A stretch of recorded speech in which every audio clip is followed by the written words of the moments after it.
Hey guys, welcome to game of selling. आज हम इस वीडियो में बात करेंगे। बहुत सारे ऐसे लोग हैं जो ब्लॉगिंग कर रहे हैं, डिजिटल मार्केटिंग कर रहे हैं, या फिर क्लाइंट सर्विसेज का काम कर रहे हैं। कोई डिजिटल प्रोडक्ट सेल कर रहा है तो कोई एफिलिएट मार्केटिंग कर रहा है। उनके मन में ख्याल आते हैं कि यार क्या मैं कुछ और भी कर सकता हूँ, क्या मुझे ई कॉमर्स कंसिडर करना चाहिए या मुझे कोई और चीज़ करनी चाहिए due to any X Y Z reasons. तो आज मेरे साथ हमारे चंडीगढ़ से 3 भाई लोग हैं जो आज के दिन में यही सब चीज़ें जो मैंने आपको बताई वो कर रहे हैं, and they want to know more about e commerce business. E commerce के नो हाउस क्या हैं, कैसे होता है, क्या क्या बेसिक्स हैं, कौन सी गलतियाँ जो होती हैं अवॉइड करनी चाहिए, किन चीज़ों का ध्यान रखना चाहिए, प्रोडक्ट कैसे चूज़ करना चाहिए। तो इन चीज़ों के बारे में आज हम इस वीडियो में बात करेंगे। तो बने रहिए हमारे साथ, देखते रहिए game of selling YouTube channel. दुनिया के सबसे बड़े खेल में आपका स्वागत है।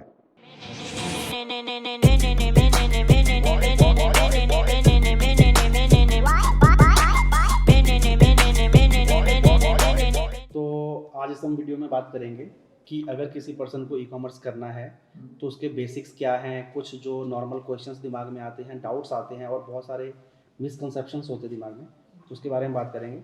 इससे पहले कि हम बात स्टार्ट करें, एक बार आप लोग थोड़ी सी अपनी इंट्रो दे दें तो लोगों के लिए और हमारे लिए भी अच्छा रहेगा। ठीक है, मेरा नाम रिजवान है एंड मैं अराउंड 2014 से एसईओ एंड ब्लॉगिंग कर रहा था एंड टिल 2019 मैंने जॉब की, बट उसके बाद मैंने थोड़ा फ्रीलांस का काम किया and I do have a good projects now. But I feel कि अब मुझे कुछ और करना है स्केल करने के लिए, कुछ सस्टेनेबल, क्योंकि गूगल काफ़ी वॉलेटाइल हो गया है, बहुत फ्रिक्वेंट अपडेट्स आती हैं। तो एसईओ ठीक है, चल रहा है, but still e commerce India में काफ़ी तेज़ी से ग्रो हो रहा है। तो मेरा माइंड है कि ई कॉमर्स को ट्राई करना चाहिए जहाँ पर हमारा कंट्रोल रहेगा। ठीक बात है। हाँ जी। मेरा नाम रोशन तिवारी है। मैं वैसे तो ब्लॉगिंग में आया था, बट उसके बाद मेरे को डिजिटल प्रोडक्ट्स का कुछ पता चला था। ब्लॉगिंग मेरे लिए उतना वर्क नहीं करी, तो मैंने डिजिटल प्रोडक्ट थोड़ा सर्च किया। तो 1-2 साल मैंने काम किया उसमें, बट मेरे को लगा उसको उतना नहीं स्केल कर सकते जितना हम माइंड में सोचते हैं ना कि कभी इतना पैसा हमें चाहिए, एक टाइम बाद आने लगेगा। तो उसके लिए मैंने सोचा कि कुछ अच्छी चीज़ की तरफ शिफ्ट करते हैं, ई कॉम साइड। मतलब जितना भी थोड़ा बहुत सुना, बट बेसिक्स क्लियर नहीं है ई कॉम के ना, तो फेयर इनफ। हाँ जी अभिषेक। और मैं 2016 से ब्लॉगिंग कर रहा हूँ और फिर बीच में मेरे को वेब डेवलपमेंट भी मैंने सीखी। तो अब मैं इन दोनों स्किल्स को कैसे ई कॉमर्स में स्टार्ट कर यूज़ कर सकता हूँ, तो उसके लिए आपके पास आए हैं, ठीक है। आपसे गाइडेंस लेने। तो कॉमन एक चीज़ आ रही है ब्लॉगिंग, सब लोग ब्लॉगिंग कर रहे हैं या फिर पहले किया है।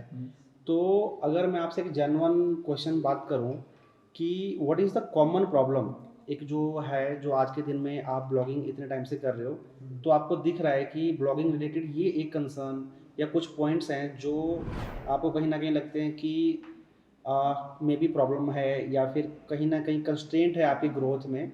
तो कुछ 1 या 2 पॉइंट आप लोग शेयर कर सकें तो that would be better. Blogging में अब आपने देखा होगा रिसेंट पास्ट 2 ईयर से गूगल की काफ़ी अपडेट्स आ रही हैं। So Google is focusing more on the user experience. हालांकि ब्लॉगिंग में भी we always aim to provide a good content and good information, but again काफ़ी वॉलेटाइल हो गया आज की डेट में SERP, सर्च रिजल्ट पेजेस, और उसमें काफ़ी चीज़ें गूगल एक्सपेरिमेंट करी जाता है फॉर यूज़र एक्सपीरियंस। तो वो इम्पैक्ट करते हैं हमारे ब्लॉग्स को, और जिस वजह से थोड़ा रेवेन्यू भी फ्लक्चुएट होता है।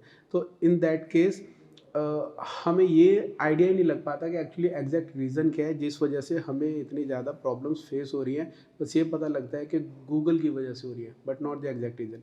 तो आई थॉट कि ई कॉमर्स एक ऐसी चीज़ रहेगी जिसमें हम करेंगे, we will have more control on our products और इन्वेंट्री, और उसमें एक सस्टेनेबल चीज़ बना सकते हैं इन लॉन्ग टर्म। राइट, बिल्कुल ठीक बात है।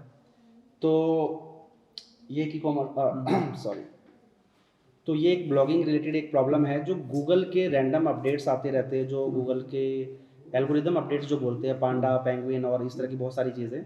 तो उसकी वजह से ब्लॉगिंग में टाइम टू टाइम कुछ ना कुछ प्रॉब्लम आती रहती है। तो फ्यूचर की कुछ सर्टेनिटी नहीं रहती, चाहे आप कितनी भी मेहनत कर रहे हो, बट एक है जो आपके दिमाग पे बटन रहता है कि यार कल को कोई अपडेट आए और ब्लॉग का ट्रैफिक गिर गया तो क्या करेंगे। इसके अलावा कुछ और पॉइंट आप लोग ऐड करना चाहोगे या फिर हम ई कॉमर्स की बात स्टार्ट करें? तो ब्लॉग में मुझे एक चीज़ और लगती है कि ब्लॉगिंग में ना आप एक ब्रांड नेम बिल्ड कर सकते हैं। ब्लॉगिंग में क्या होता है ना, आप ज़्यादा से ज़्यादा क्या एक अच्छी वेबसाइट बिल्ड कर सकते हो जिसपे ऑर्गेनिकली काफ़ी ट्रैफिक आ रहा है, बट ब्रांड इज़ समथिंग जो लोग आपको आपके नेम से सर्च करते हैं। तो we want to build something sustainable जो एक ब्रांड के रूप में बन सके। हाँ जी भाई, और आपकी तरफ से। लाइक अपडेट्स की वजह से साइट प्रॉपरली ड्रॉप होगी तो उसका दोबारा से स्क्रैच से बनाना कम से कम 3-4 महीने का टाइम लग जाता है। उसके बाद जो बैकअप चाहिए होता है ना वो एग्जॉस्ट हो जाता है, तो वो सारी चीज़ें फिगर आउट नहीं हो पाती उस टाइम की उसके बाद क्या करना है हमें। तो जो आप बोल रहे हो 3-4 महीने का टाइम लग जाता है जी, जी। उसको पेनलाइज को रिकवर करने के लिए, तो 3-4 महीने में ये श्योर है कि वो वापस आ जाएगा, या फिर उसमें भी कुछ प्रॉब्लम रहता है कि मे बी वो आपका काम भी लग जाए, 3-4 महीने एफर्ट्स भी लग जाए और फिर भी वो वापस रिकवर ना कर पाए, ऐसा भी हो कंट्रोल सकता है? नहीं है ना हमारा। कंट्रोल नहीं है, मतलब कि you are working on something जो आपके हाथ में नहीं है। अगर गूगल बाबा की कृपा हुई तो may be it can get back, और नहीं तो फिर आपको स्क्रैच से स्टार्ट करना पड़ेगा। तो ये ऐसा लग रहा है मुझे कि कहीं ना कहीं आप रेगुलर खड्डा खोदो, उसमें से पानी निकालो, पानी सूख गया, दूसरी जगह जाओ, फिर से खड्डा खोदो, और वो उस तरीके से। ठीक है। कुछ एक्सपीरियंस हमें भी ब्लॉगिंग का है। हमने भी ई कॉमर्स से पहले लगभग 4 साल ब्लॉगिंग किया था, तो ब्लॉगिंग का एक्सपीरियंस अपने को भी रहा है। बट नाउ क्योंकि आप लोग अभी कर रहे हो, इस वजह से कुछ हमने बेसिक बात की है। तो बहुत सारे लोग ऐसे हैं जो ब्लॉगिंग कर रहे हैं और वो भी कंसिडर कर रहे होंगे आई गेस कि और क्या की चीज़ की जा सकती है जो लॉन्ग टर्म या ऐसी चीज़ हो जिसमें अगर हम किसी चीज़ पे एफर्ट डाल रहे हैं तो पता रहे कि हाँ, जो मैं काम कर रहा हूँ उससे क्या रिजल्ट मिल सकता है, और अगर एफर्ट बढ़ाऊँ तो किस दर बढ़ाना चाहिए, किधर नहीं बढ़ाना चाहिए। ठीक है। तो फेयर इनफ, हम ब्लॉगिंग के बारे में बेसिक बात की हमने। अब हम ई कॉमर्स रिलेटेड जो भी आपके मन में क्वेश्चंस हो, feel free to ask feel free to ask me anything. हाँ जी। तो सबसे पहले मेरा क्वेश्चन ये है कि जैसे कि ई कॉमर्स करने का लगभग हर किसी का माइंड होता है कि मैं अपना बिजनेस करूँ और चीज़ें करूँ, तो सबसे बड़ी प्रॉब्लम हर एक एंटरप्रेन्योर के पास ये आती है जो वन ऑफ एंटरप्रेन्योर है कि किस प्रॉब्लम का मैं सॉल्यूशन प्रोवाइड कराऊँ। तो आइडेंटिफिकेशन ऑफ द प्रॉब्लम और किस तरह के प्रोडक्ट्स को मैं सेल कर सकता हूँ ई कॉमर्स से। हालांकि सब चीज़ें बिकती है, लेकिन एक ऐसी चीज़ या कैसे उस चीज़ को आइडेंटिफाई करें कि ये एक गुड प्रोडक्ट रहेगा जो लॉन्ग टर्म में जिसकी डिमांड बनी रहेगी। बिल्कुल। देखो, अगर हम ये बात करें कि ऑनलाइन अच्छा सेल होने वाला प्रोडक्ट कैसे सर्च करें, तो इसका आंसर ये है कि लिटरली आज के दिन में ऐसा प्रोडक्ट ढूंढना ज़्यादा मुश्किल है जो ऑनलाइन सेल नहीं हो सकता। Literally anything can be sold online. आज के दिन में शायद आपने देखा हो, गोबर के जो उपले हैं वो भी ऑनलाइन बिक रहे हैं। अमेजन पे गोबर के उपले बिक रहे हैं, गौमूत्र बिक रहा है। जो भी चीज़ें हम डेली यूज़ करते हैं, आपकी शर्ट, जूते, घड़ियाँ, एनीथिंग, वो सब चीज़ें ऑनलाइन बिकती है। अब आपका जो सवाल है कि किस चीज़ से स्टार्ट करें या कैसे एंटर किया जाए, तो आई वुड से कि जो चीज़ें के बारे में थोड़ा सा हमें पता हो। जैसे मान लेते हैं कि भाई एक पर्सन है जो गाड़ियों के लिए बहुत ही पैशनेट है, उसको गाड़ियों का पता होता है, ये इतना bhp है, इतना हॉर्स पावर है, मुझे कुछ नहीं पता, तो उस पर्सन के लिए वो चीज़ करना ज़्यादा प्रैक्टिकल माना जाएगा। अगर कोई ऐसा हमारा हॉबी या कह लो कोई पैशन नहीं भी है, तो जनरली जो हम लोग डेली यूज़ में डेली लाइफ में जो चीज़ें यूज़ करते हैं, तो फॉर एग्जांपल के लिए आज के दिन में जो एक बहुत ही बढ़िया कैटेगरी इवॉल्व हो रही है वो है क्लोथिंग की। क्लोथिंग नॉर्मली जो टी शर्ट्स और जो बेसिक क्लोथिंग थी वो काफ़ी टाइम से चल रही है, जैसे कि बेवकूफ़.com आप लोगों ने नाम सुना होगा, बहुत फेमस है और बहुत टाइम से काम कर रही है। उसके अलावा द सोल स्टोर करके एक ब्रांड है from Delhi, they are doing phenomenal, वो दिल्ली से भी हैं और आई थिंक मुंबई में भी उनका बिजनेस है। तो क्लोथिंग में एक ऐसी चीज़ जो आज के ट्रेंड के हिसाब से जो अपडेट्स आए हैं, जैसे भी अभिषेक ने हुडी पहनी है, ये चीज़ आज से 5-7 साल पहले नहीं दिखती थी। उस टाइम पर कुछ अलग तरह के स्वेट शर्ट्स होते थे। तो क्लोथिंग इज समथिंग जिसमें डिमांड बहुत ज़्यादा है, बायर्स बहुत सारे हैं, और ये एक उस कैटेगरी की चीज़ है कि किसी पर्सन के पास कितना भी सामान ऑलरेडी पड़ा हो वो और बाय कर सकता है।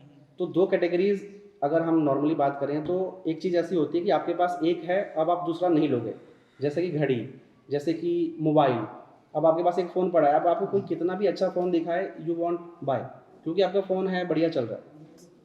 शूज़, फैशन, आपके शर्ट्स, जीन्स, ये चीज़ें ऐसी हैं, किसी के पास चाहे 20 पड़ी हो, 50 पड़ी हो, उसको कुछ अच्छा लग गया तो वो उसको खरीद सकता है। तो आई वुड रिकमेंड कि ऐसी चीज़ जो इस कैटेगरी में फॉल करती हो, जिसमें किसी पर्सन के पास वो कितनी भी क्वांटिटी में हो, वो और भी ले सकता है। तो वो वाली चीज़ आपके लिए आई वुड से कि एंट्री के लिए बहुत अच्छा रहेगा। अगर ई कॉमर्स के लिए मुझे कोई प्रोडक्ट चूज़ करना है तो कुछ चेकलिस्ट होना चाहिए या होते होंगे, तो क्या होते हैं, किस चीज़ का ध्यान रखना चाहिए। तो सबसे पहले चीज़ है कि अगर आपका प्रोडक्ट का वेट कैटेगरी आधे केजी के अंदर का हो तो वो बहुत अच्छा है, और मैक्स टू मैक्स 1 केजी से ज़्यादा नहीं होना चाहिए। बिकॉज इंडियन ई कॉमर्स में एक कंसेप्ट है या एक चीज़ होती है जिसको आरटीओ बोलते हैं। मैक्सिमम लोग जो आपके साइट पर आकर ऑर्डर प्लेस करते हैं वो सीओडी ऑर्डर प्लेस करेंगे। सीओडी ऑर्डर में प्रॉब्लम ये होती है कि सारे ऑर्डर्स डिलीवर नहीं होते।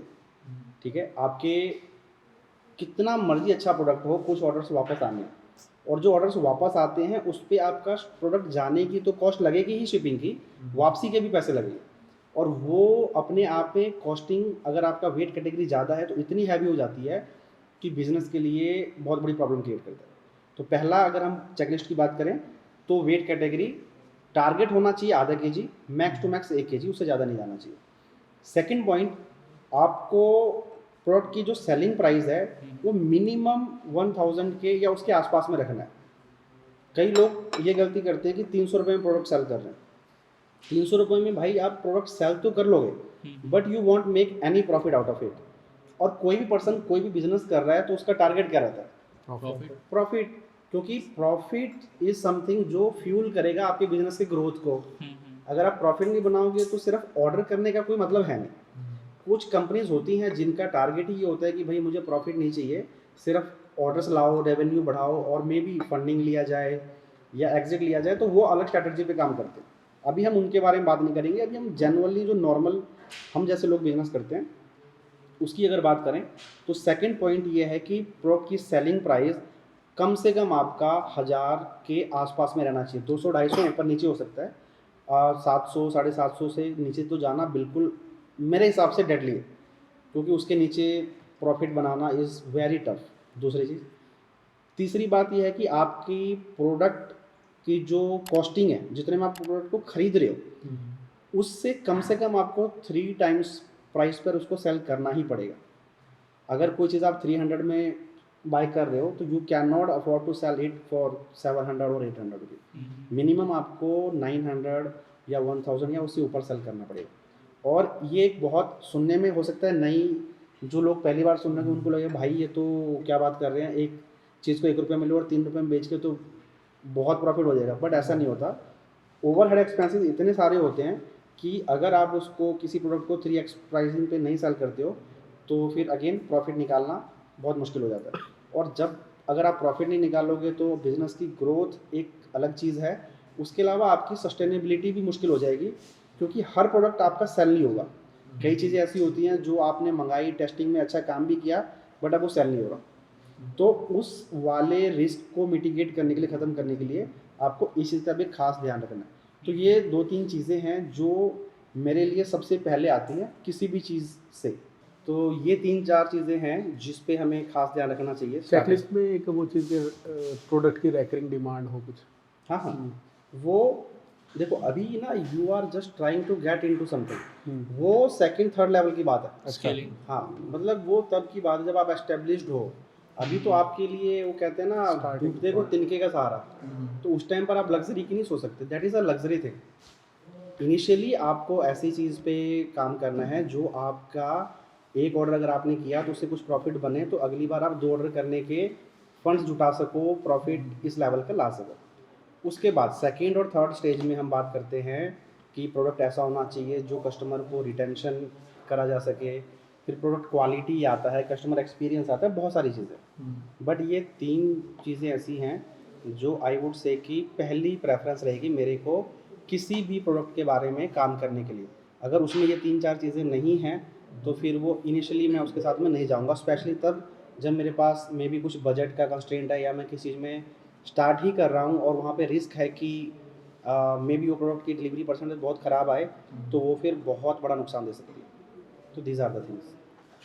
जैसे अभी आपने चेकलिस्ट वाला शेयर किया ना कि मिनिमम भी चेकलिस्ट होनी चाहिए, तो मतलब मुझे पहले पता होता तो हम शायद सॉर्ट कर लेते कुछ चीज़ें, बट हमने एक प्रोडक्ट सेलेक्ट किया था लाइक बुक टाइप था कोई, वो 100 रुपीज़ का हमने परचेज़ किया था और 350 रुपये के आसपास का वो बिक रहा था। तो जैसे अभी आपने बताया ना मिनिमम 3x सेल करना चाहिए, और जो प्रॉफिट है वो 2x होता नहीं है एक्चुअल में, वो जस्ट दिखने के लिए है। बाकी जो उसका रिटर्न रेशो वाला है, जो मार्केट प्लेस के चार्जेस हैं, फिर जीएसटी है, ये सारे हिडन कॉस्ट हैं, ये सब हमें पहले नहीं पता थे। नहीं पता। तो पहले पता होती तो हम प्रोडक्ट ही हाई क्वालिटी का थोड़ा और अच्छे प्राइस पे, जिसको मिनिमम 800 या 1000 रुपीज़ में सेल कर पाते, वैसा कुछ सेलेक्ट करते। बिल्कुल बिल्कुल ठीक बात है।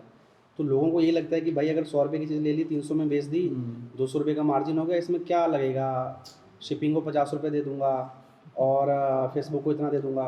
बट जब भी कोई पर्सन मोटिवेटेड होता है ना किसी चीज़ को करने के लिए, तो वो अपने लिए ऐसे रीजंस बना लेता है कि उसको करना चाहिए। वो लॉजिकली बात नहीं करता, क्योंकि पहली बात तो शिपिंग के 50 रुपये नहीं लगते। अगर आपका ऑर्डर प्रीपेड है तो जाके मे भी हो सकता है 50 रुपये के आसपास में लगे। मैक्सिमम ऑर्डर आपके पास सीओडी के आने हैं, और सीओडी ऑर्डर में कोई भी कुरियर कंपनी आपको 50 रुपये में काम करके नहीं देगी। एटलीस्ट जो अच्छी कंपनी है जिसकी सर्विसेज अच्छी है वो 50 रुपये में काम नहीं करेगा। दूसरी बात, जो आपके ओवरहेड एक्सपेंसेस हैं, जो जीएसटी है 300 रुपये में, अगर 18% जीएसटी वाला प्रोडक्ट है तो 45 रुपये तो जीएसटी में भी जाना है, ये तो कोई देख ही नहीं रहा है। तो इस तरीके से कई सारी चीज़ें ऐसी होती हैं जो इनिशियली बंदे को पता भी नहीं होती, और अनजाने में या कई बार पता होने के बावजूद भी जस्ट आउट ऑफ होप ऐसा लगता है कि कर लेते हैं, कुछ ना कुछ तो होगा, और इस चक्कर में बंदा करता रहता है और बाद में नुकसान खा के फिर सेटल डाउन हो जाता है। क्वेश्चन था, जैसे प्रोडक्ट हमारा फाइनल हो गया, जैसे आपने चेकलिस्ट के अकॉर्डिंग हमने प्रोडक्ट फाइनल कर लिया, अब हम ब्लॉगिंग हम जैसे कर ही रहे हैं इतने टाइम से, तो हमारे पास स्किल्स है, कंटेंट राइटिंग, हम वर्डप्रेस चला लेते हैं। तो ऐसे अगर ई कॉम करना है तो हमारे पास क्या स्किल सेट होना चाहिए, क्या एक स्टार्टिंग पॉइंट कहाँ से हमें लेना चाहिए? टेक्निकल साइड की अगर मैं बात करूँ तो कोई बहुत ज़्यादा स्किल्स की ज़रूरत नहीं है। ई कॉमर्स की एक अच्छी बात ये है कि कोई भी प्रियर आपको स्किल सेट हो या एक्सपीरियंस हो उसकी ज़रूरत नहीं होती। बेसिक आपको जैसे डोमेन परचेज करना वो आना चाहिए, क्योंकि आपको कोई भी अगर ब्रांड बिल्ड करना है या स्टोर बनाना है तो उसके लिए एक डोमेन चाहिए, तो वो गोडैडी या कहीं से भी जाके डोमेन लेना। फिर जो बेसिक जैसे डोमेन की अगर हम ब्लॉगिंग में बात करते हैं तो नेम सर्वर वगैरह की सेटिंग करते हैं, सेम उसी तरीके से आपको डोमेन की सेटिंग शॉपिफाई पर जाके करनी होगी। तो बेसिक चीज़ें हैं जो टेक्निकल वाला हो गया। हाँ, ये अब बेसिक है, मतलब इसमें कोई ज़्यादा ऐसी चीज़ है नहीं कि कोई पर्सन जो एक्चुअल में ज़्यादा नॉलेज वाला नहीं है तो उसको कोई दिक्कत आएगी। बहुत easily it can be done. Marketing में मार्केटिंग इज जैसे समथिंग। एज ब्लॉगिंग हमें एसईओ हम ऑर्गेनिकली हम ला सकते हैं, तो क्या ई कॉम में भी हम ऐसे? ई कॉम में एसईओ लॉन्ग टर्म में हेल्प करती है, इनिशियली हेल्प नहीं करती, क्योंकि अगर आप एसईओ करोगे तो एसईओ इज नॉट समथिंग जो आपको कल ट्रैफिक देना स्टार्ट कर देगा। और ई कॉमर्स में आपको जब प्रोडक्ट टेस्टिंग करनी है या स्केलिंग करनी है या बहुत सारी जो भी ई कॉमर्स के एस्पेक्ट्स होते हैं ना, उसमें आपको ट्रैफिक बहुत फास्ट चाहिए होता है और मूवमेंट पर चाहिए होता है। जैसे आपको दिवाली सेल के टाइम पर दिवाली की कुछ चीज़ें जो स्पेसिफिकली आप सेल करने जा रहे हो, तो उस टाइम पर आप उसका ट्रैफिक बढ़ाओगे, और उसके बाद दिवाली जाने के बाद आपको उसकी ज़रूरत नहीं है। अब अगर आपने एसईओ पे काम किया है तो आप ऑब्वियस ही बात है पिछले 1-2 महीने पहले काम स्टार्ट करोगे, तब आपको दिवाली के टाइम पर चांसेस है कि ट्रैफिक मिल पाए, और वो भी बाय चांस आपको कुछ गूगल का पेनलाइजेशन लग गया और आपको दूसरी मार्केटिंग का मेथड नहीं आता, तो आपके पास इन्वेंट्री पड़ी रह गई, स्टोर तैयार है, सब कुछ तैयार है, लेकिन ट्रैफिक ख़त्म हो गया। और बाई चांस मान लो ऐसा नहीं भी हुआ, आपके पास ट्रैफिक आया भी जिस पे आपने बहुत लंबे समय से मेहनत करी, लेकिन दिवाली जाने के बाद में वो इरेलेवेंट हो गई। तो एसईओ मैं ये नहीं कहूँगा कि ई कॉमर्स वाले ब्रांड्स को नहीं करना चाहिए, हम भी करते हैं अपने स्टोर्स के लिए, बट वो तब करना चाहिए कोई प्रोडक्ट या कोई कैटेगरी जो आप लॉन्ग टर्म में कर रहे हो। जैसे बेवकूफ़.com है या Amazon.com है, वो अपने लिए एसईओ करते हैं। अगर आप जाके अभी आपके पास में आईफोन 14 है, आप आईफोन 14 प्रो के लिए जाके केस सेल करो सर्च करोगे गूगल पे, तो वहाँ पे अमेजन का रिजल्ट आएगा जो कि एसईओ की हेल्प से ही आया है। बट वो इसलिए आ रहा है क्योंकि वहाँ पर 14 का केस और एक्सेसरीज हमेशा रहेगा, तो उस चीज़ पे की जा सकती है। लेकिन इनिशियली स्टार्टिंग में और ख़ास करके जब आप टेस्टिंग फेज में हो, तो एसईओ आई डोंट थिंक कि उतना हेल्पफुल हो पाएगा। एक मेरा भी पॉइंट मैं ऐड करना चाहूँगा। एसईओ में बेसिकली क्या होता है ना कि ऐसे इवेंट्स में जो ब्रांड्स होते हैं वो डोमिनेट कर लेते हैं सर्च रिजल्ट्स। हाँ, जो जैसे आपने अमेज़ॉन की बात करी, वो एक ब्रांड है, अगर वो एड्स भी नहीं चलाएंगे, ऑलरेडी उनकी अथॉरिटी काफ़ी हाई है, तो वो ऑर्गेनिकली डोमिनेट करेंगे उन चीज़ों के करेंगे। तो जो बिगनर्स हैं उनके लिए एसईओ वर्क नहीं करेगी, आई पर्सनली फील। हालांकि हम भी करते हैं, लेकिन अब जैसे क्वेश्चन ये है कि एड्स किस प्लेटफॉर्म पर ज़्यादा बेटर रहेगी, गूगल एड्स या फेसबुक एड्स जिसमें ज़्यादा रिटर्न ऑन एड स्पेंड है, या ROI किससे बेटर आएगा? देखो, आरओआई का कोई फिक्स फार्मूला नहीं है कहाँ से बेटर आएगा, बट इनिशियली किसी को भी अगर ई कॉमर्स करना है और उसके लिए दोनों ही प्लेटफॉर्म गूगल और फेसबुक लगभग एक ही स्टेज पर हैं, वो नया ही है, ज़्यादा एक्सपीरियंस नहीं है, तो Facebook works much better than Google. क्योंकि अगेन गूगल का अपना जो तरीका है ना काम करने का, वो वैसा ही है कि वो ऑप्टिमाइजेशन में टाइम लेता है। जैसे आपका एसईओ वाली चीज़ है, एसईओ ज़्यादा टाइम लेती है, गूगल एड्स उतना टाइम नहीं लेती, but still Google ads is not something कि जो अभी आपने लॉन्च किया और आपको 2 घंटे बाद में उसे ऑर्डर आने स्टार्ट हो जाएंगे। फेसबुक इज़ दिस, फेसबुक में आप अभी कैंपेन बनाओगे, बस वो कैंपेन एक बार वो रिव्यू में जाता है, वो आधा घंटा 1 घंटा मैक्सिमम लेता है, उसके बाद में वो चालू हो जाता है। आपको जैसे ही आपकी ऐड लाइव हुई, दूसरे घंटे में पता लगने लग जाता है कि आपको ट्रैफिक आ रहा है या नहीं आ रहा। अगर आ रहा है तो सेल आ रही है या नहीं आ रही है। वो गूगल में थोड़ा सा स्लोअर साइड पे रहता है। तो इनिशियली स्टार्टिंग के लिए Google is first preference, sorry initially starting के लिए Facebook is first preference, Google को हम सेकंड उस पर लेके चल सकते हैं, सेकंड नंबर पे। ओके, मेरा एक क्वेश्चन ये है कि जैसे suppose I am a beginner, hmm, तो अगर हमको ई कॉमर्स स्टार्ट करना है तो what would be good option कि हम अपनी वेबसाइट बनाएं और उसके थ्रू हम पूरा ब्रांडिंग सब कुछ करें, या हम पहले मार्केट प्लेस के ऊपर प्रोडक्ट टेस्टिंग करें और उसके ऊपर थोड़ा ट्राई करें, या ड्रॉप शिपिंग मेथड जो है उसको ट्राई करें? तो कौन सा हमारा कम रिस्की रहेगा और जिसमें हम एक प्रोडक्ट वैलिडेशन और चीज़ों को एक्सपीरियंस कर सकते हैं? टेस्टिंग के लिए तो market place is a big no, क्योंकि market place again is something जो आपको इंस्टेंट रिजल्ट नहीं देता। तो मार्केट प्लेस तो हम टेस्टिंग में नहीं कर सकते सिंपली। अब आती है बात की अपनी साइट या फिर ड्रॉप शिपिंग। तो ड्रॉप शिपिंग बिल्कुल जो बिगिनर है बंदा, जिसको कुछ भी एक्सपीरियंस नहीं है, पता नहीं भाई मैं सामान खरीद लूँ और बिके ही ना तो क्या होगा, तो ऐसे स्टेज वाले पर्सन के लिए ड्रॉप शिपिंग इज़ बेस्ट, क्योंकि उसमें आपको इन्वेंट्री में कोई पैसा लगाना नहीं पड़ता। आपको मार्केटिंग पे थोड़े एफर्ट्स डालने पड़ेंगे, पैसा में भी बजट में स्पेंड करना पड़ेगा। तो ऑर्डर आ गया अगर, तो ही आपका प्रोडक्ट परचेज होगा, आप वेंडर को पैसे दोगे, अदरवाइज आप नहीं दोगे। तो टेस्टिंग के लिए drop shipping is first recommendation.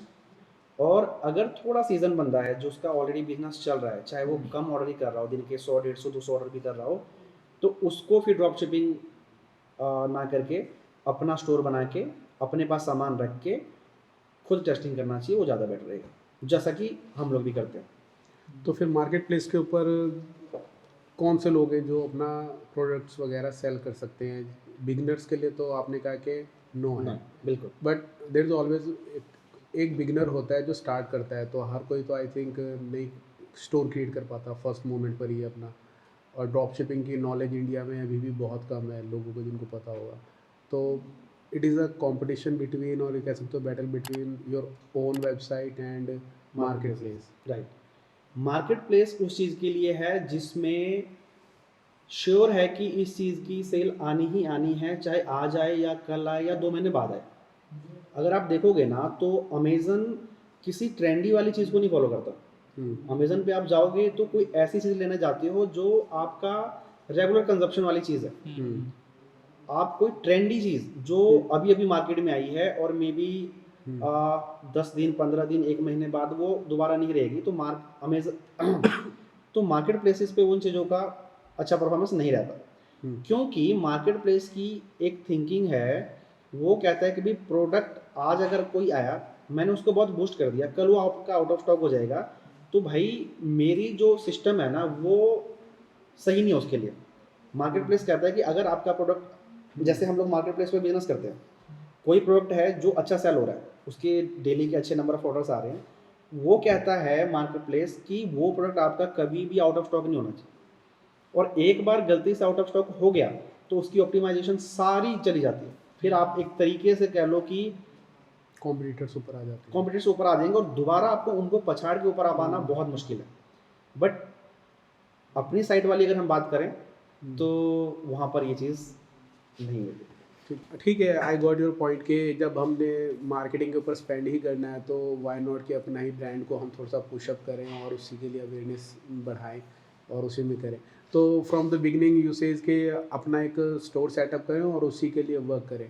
हाँ, अगर आपने कोई प्रोडक्ट टेस्ट किया तो कहाँ से बाय करना चाहिए, हमेशा आपको किसी भी सेलर से आप सामान खरीद रहे हो, कोशिश करना है कि एटलीस्ट एक बार उससे पर्सनली मिलो। नॉर्मली क्या होता है, लोग इंडिया मार्ट से या उड़ान या ऐसे बहुत सारे प्लेटफॉर्म हैं, वहाँ से बात कर लेते हैं, वहाँ से सामान मंगा लेते हैं और सामान सेल करते हैं, जहाँ जिसमें एज अ सेलर आप ठीक हो। लेकिन बहुत बार ऐसा होता है कि जो आगे वाला वेंडर है, जो जो एड्रेस दिखा रहा है बिल पे या जो जीएसटी है, वो सब एग्जिस्ट ही नहीं करते। वो आपको फेक बिलिंग दे देते हैं। वो क्या करेंगे कि कहीं से मान लो मार्केट करोल बाग से सामान उठा लिया, आपको आपने 10,000 का प्रोडक्ट खरीदा, 10,000 के ऊपर उसने आपको 18% जीएसटी लगा दिया, और वो आपको, क्योंकि आपको तो बिल पे करना है तो आप प्रोडक्ट की कॉस्टिंग प्लस जीएसटी पे कर दोगे, आपको सामान आ भी जाएगा। बट कल को आपको उसका जीएसटी क्रेडिट ही नहीं मिलेगा अकाउंट में, और ये एक लेवल पे जाने के बाद नुकसान बहुत बड़ा हो जाता है। तो हमें ये कोशिश करनी है, और कोशिश ही नहीं बल्कि आई वुड से अपने को अश्योर करना है कि जिस सप्लायर से मैं सामान ले रहा हूँ वो ऑथेंटिक है, जिस नेम से वो मुझे बिल दे रहा है वो नाम की उसकी प्रॉपर फॉर्म है, उसका जीएसटी नंबर एक बार जाकर जीएसटी साइट पर हम चेक कर सकते हैं। किसी भी जीएसटी नंबर को आप जाके चेक कर सकते हो जीएसटी की साइट पर कि वो एक्टिव है या नहीं है, वो है भी या नहीं है। कई बार तो ऐसा होता है कोई जीएसटी नंबर है, जब जीएसटी साइट पर जाके आप चेक करोगे तो वो है ही नहीं। तो ऐसा तो नहीं है, क्योंकि अगर आप ऐसा वेंडर से सामान खरीदोगे तो कल को बहुत सारे लीगल प्रॉब्लम आ जाती है। तो पहली चीज़ तो ये है कि भाई वेंडर सही होना चाहिए। वेंडर सही होने के लिए पहली जो चीज़ है कि एक बार एटलीस्ट आपको मिलना चाहिए। वैसे तो आई वुड रिकमेंड कि अपने जो वेंडर्स हैं उनसे अच्छा रिलेशनशिप बिल्ड करके रखना चाहिए, वो लॉन्ग टर्म में बहुत हेल्प करता है। बट एटलीस्ट एक बार मिलना चाहिए ताकि पता रहे कि भाई जिस एड्रेस का आपको बिल आ रहा है उस एड्रेस पे कंपनी है भी या नहीं है। हमें पास्ट में एक नोटिस भी आ गया था जीएसटी की तरफ से, जिसमें ये था कि जिस पर्सन से हम सामान बाय कर रहे थे वो पर्सन उस एड्रेस पे एग्जिस्ट ही नहीं करता, वो कभी वहाँ था ही नहीं। तो अब वो तो चलो हमारी जो अपनी अकाउंट्स की टीम थी उन्होंने उस चीज़ को देख लिया था टाइमली, तो हमने वहाँ से ज़्यादा परचेजिंग नहीं करी थी। बट सोचो कि अगर आप उससे क्योंकि मंथली रेगुलरली आप काम कर रहे हो, आपका मंथली लाखों रुपए का परचेज हो रहा है, और बाद में आपको 2-4-6 महीने बाद पता लगता है, तब तक आपका करोड़ रुपए का नुकसान हो गया, और वो चीज़ को आपको भरपाई करना ही पड़ेगा। तो इस तरह की चीज़ एक है जो वेंडर रिलेटेड बहुत इंपॉर्टेंट है, जो बहुत सारे लोग इग्नोर करते हैं, गलती करते हैं, क्योंकि बिजनेस में उनका सारा ध्यान रहता है ऑर्डर लाने पे। आपको लगता है कि भाई बस कोई भी प्रोडक्ट कहीं से ही मिल जाए, ऑर्डर आ जाए। तो इनिशियली टेस्टिंग के लिए जब 5-10 प्रोडक्ट ले रहे हैं तो कोई इशू नहीं है, वो आप देख सकते हो। लेकिन जब आप अच्छी क्वांटिटी लेते हो, रेगुलर बेसिस पे लेते हो, तो आपको ये चीज़ का ध्यान रखना चाहिए। दूसरा, जो आपने सैंपल मंगाया वो कई बार वेंडर्स क्या करते हैं, सैंपल के लिए प्रोडक्ट्स अलग रखते हैं और बल्क के लिए अलग रखते हैं। आपने सैंपल में देखा, सैंपल में आपको प्रोडक्ट अच्छा लगा, हाँ जी जो आपको चाहिए सेटिस्फैक्ट्री मिल गया। बट होता ये है कि जब आप रेगुलर ऑर्डर प्लेस करने लगते हो तो बीच में सेकंड क्वालिटी का, थर्ड क्वालिटी का सामान देने लग जाता है, क्योंकि सबको पता है कि जब आप दिन के 500 या 1000 ऑर्डर्स भेजने वाले हो तो एक एक प्रोडक्ट को कोई भी चेक नहीं कर सकता, पॉसिबल ही नहीं है। आपने आप देखा कि हाँ भी मैंने ये प्रोडक्ट बेच रहा हूँ, ये प्रोडक्ट ठीक है, अब रेगुलर आ रहे हैं, आप तो देखते भी नहीं हो, वेयर हाउस में आया, वेयर हाउस टीम के पास ऑर्डर आ गया, उन्होंने भेज दिया, फिर बाद में आपको कस्टमर की तरफ से कंप्लेंट्स आएंगी कि भाई ये क्या बकवास है, रिफंड मांगेंगे, रिटर्न मांगेंगे। और जब तक वो चीज़ आप कंट्रोल कर पाओगे या कंट्रोल करने की कोशिश करोगे तब तक आपका नुकसान बहुत ज़्यादा हो चुका होता है। इसलिए प्रोडक्ट की क्वालिटी को बीच बीच में रैंडमली हमें ऑडिट करते रहने की ज़रूरत पड़ेगी, और सप्लायर ऐसा होना चाहिए जो स्थापित हो, बढ़िया हो, जिससे आप मिले हों, एक्चुअल में उस जगह पर उस जीएसटी के साथ में एग्जिस्ट करता है। तो ये कुछ चीज़ें हैं जो खास ध्यान रखने की ज़रूरत है। बहुत सारे न्यूबीज़ ऐसे हैं जो नहीं इनको पता होती चीज़ें और ये गलतियाँ करते हैं, और बाद में कई तो ऐसे हैं, मैं एक पर्सन को जानता हूँ जिसने, भाई ने ई-कॉमर्स स्टार्ट किया, सामान खरीदा, उसका फेल हो गया, नहीं चल पाया, उसने 3-4 महीने कोशिश करी, उस दौरान में उसमें 7-8 लाख का सामान भी ले लिया, सेल करा, बिजनेस लॉस में चला गया, उसने बंद कर दिया, कोई दिक्कत नहीं है, वो और दूसरा कोई काम करने लग गया। अब जब उसके काम को बंद हुए लगभग 1.5-2 साल हो चुके हैं, तब उसके पास नोटिस आना शुरू हो गया कि भाई ये तुमने प्रोडक्ट परचेज़ किया था, जिस पार्टी से तुमने परचेज़ किया वो बोगस पार्टी है, तो तुम्हें सारा का सारा जो जीएसटी क्रेडिट तुमने उस बिल से लिया था वो तुम्हें रिफ़ंड करना है, उसके ऊपर पेनल्टी भी देनी है, उसके ऊपर इंटरेस्ट भी देना है। तो it is kind of miserable thing for someone, जो बंदा कोई चीज़ टेस्ट कर रहा है, उसके पास वो ऑलरेडी फाइनेंशियल सिचुएशन में ऐसी में नहीं है, और उसके बाद में फिर उसको इतना स्ट्रेस भी झेलना पड़े, तो ये कुछ चीज़ों का ध्यान रखना बहुत ज़रूरी है। तो ये मैं स्ट्रांगली रेकमेंड करूँगा आपको कि अगर आप ई कॉमर्स कर रहे हो तो ऑर्डर्स और बाकी चीज़ें तो हैं ही हैं, बट थोड़ी सी इन चीज़ों का भी ध्यान रखना ज़रूरी है, क्योंकि ये प्रॉब्लम ये है कि आज प्रॉब्लम नहीं करती, ये प्रॉब्लम तब करती है जब आप एक्सपेक्ट नहीं करते होते। तो बहुत इंपॉर्टेंट चीज़ है जो मैं रेकमेंड करूँगा कि करना चाहिए। मेरा मेरा इन्वेंट्री से रिलेटेड क्वेश्चन था। लाइक अभी आपने बोला ना ड्रॉप शिपिंग वाला, ड्रॉप शिपिंग में हमें इन्वेंट्री की कुछ खास ज़रूरत नहीं है, बट जब हम पर्सनल वेबसाइट बनाते हैं तो हमें इन्वेंट्री चाहिए। तो वो कैसे डिसाइड करते हैं कि स्टार्टिंग में हमें कितनी इन्वेंट्री चाहिए, कितनी रखनी चाहिए स्टार्टिंग में सेल करने के लिए? क्योंकि आइडिया तो हमें किसी चीज़ का भी नहीं है, कितना सेल होगा कितना नहीं होगा, बिल्कुल। तो वो कैसे पता कर सकते हैं? देखो, इसका कोई फिक्स फार्मूला नहीं है कि भाई तुम्हें इतना ही क्वांटिटी रखना ही पड़ेगा। आप जो आपके पास बजट है उसके हिसाब से अपनी पहली परचेजिंग करते हो। आपने मान लो ड्रॉप शिपिंग से कोई चीज़ टेस्ट करी जिसमें आपको दिख रहा है कि हाँ जी मेरे दिन के लगभग 10 ऑर्डर आने स्टार्ट हो गए, तो अब आप उसके लिए 4-5 दिनों का स्टॉक जो होगा 40-50 पीस वो खरीद लोगे। फिर 40-50 पीस जब आपके सेल होने वाले होंगे और आपको पता है, जैसे मान लो कि मैं दिल्ली से सामान लेता हूँ, अगर मैंने आज ऑर्डर प्लेस किया तो कल वहाँ से मेरे पास सामान पहुँच जाता है, नहीं अगर लेट भी हो गया तो कल ना हो गया परसों पहुँच जाता है। तो मेरे पास 2 दिन का ही स्टॉक होना चाहिए बैकअप के लिए। तो मैंने 50 पीस खरीद लिया, अब 50 पीस को मैं सेल कर रहा हूँ। कई बार दिन के 10 ऑर्डर आ रहे हैं, कई बार ऐसा भी होता है कि दिन के 2 ही ऑर्डर आए।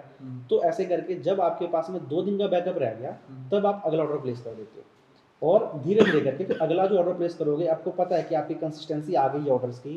अब पहले आप एवरेज दिन के 10 कर रहे थे, अब मान लो 12 या 15 कर रहे हो, तो आप उसके हिसाब से 80 ऑर्डर 100 ऑर्डर ऐसे धीरे धीरे करके मंगवाते रहो। तो ग्रेजुअली इंक्रीज करना, ये भी एक बहुत बड़ी प्रॉब्लम है कि लोग बहुत जल्दी बहुत एक्साइटेड हो जाते हैं, भाई ये तो मेरा ज़बरदस्त बिक रहा है और मार्केट में उसके पास ख़त्म ना हो जाए तो मैं सारा खरीद लेता हूँ। अब उसके पास पैसे हो या ना हो, घर वालों से लड़ झगड़ के या कहीं से जुगाड़ करके दोस्तों से लेकर एनी हाउ मैनेज करके वो सारा सामान खरीद लेता है। और बाद में होता क्या है कि कई बार एड्स बहुत ही अनप्रिडिक्टेबल तरीके से काम करती है। आज आपको सेल दे रही है, कल सेल ही नहीं दे रही, और वो स्ट्रिक काफ़ी लंबे समय तक चल सकती है, सेल आए ही ना। ऐसा भी हमारे साथ हुआ है कि एक प्रोडक्ट जो दिन के 100 ऑर्डर देता था, अगले दिन उसके 0 ऑर्डर। ऐड अकाउंट एक्टिव है, सब कुछ सही है, इन्वेंट्री स्टॉक में हर एक चीज़ है, ऑर्डर नहीं आ रहे। तो इसलिए अब अगर मान लो आप 50 ऑर्डर मंगा रहे थे, 50 की वजह आपने 80 मंगा लिया, 100 मंगा लिया, तो आपका रिस्क जो है वो आपने मैनेज तरीके से, अगर आपने वहीं 50 आपका बिक गया और आपने बाई चांस इकट्ठे 500 मंगा लिए या 1000 मंगा लिए और कोई ऐसी प्रॉब्लम हो गई तो दिक्कत। इसके अलावा आप जो प्रोडक्ट सेल कर रहे हो वो आप उसकी ऐड चला रहे हो, एड्स का फ़ायदे तो है ही है कि आपके कस्टमर तक पहुंच रहा है, नुकसान क्या है कि वो आपके कंपटीटर तक भी पहुंचता है। देखता बंदा कि यार इस ऐड पे तो ये बहुत अच्छा ऐड चल रहा है, इस पर कमेंट्स बहुत अच्छे हैं, लाइक्स बहुत अच्छे हैं, मतलब चल रही है, वो भी उसकी ऐड चला देता है। अब आप अगर 1000 में सेल कर रहे हो तो कंपटीशन के लिए उसको पता ही है कि भाई 1000 में बिक रहा है, वो उसको 900 में डाल देगा।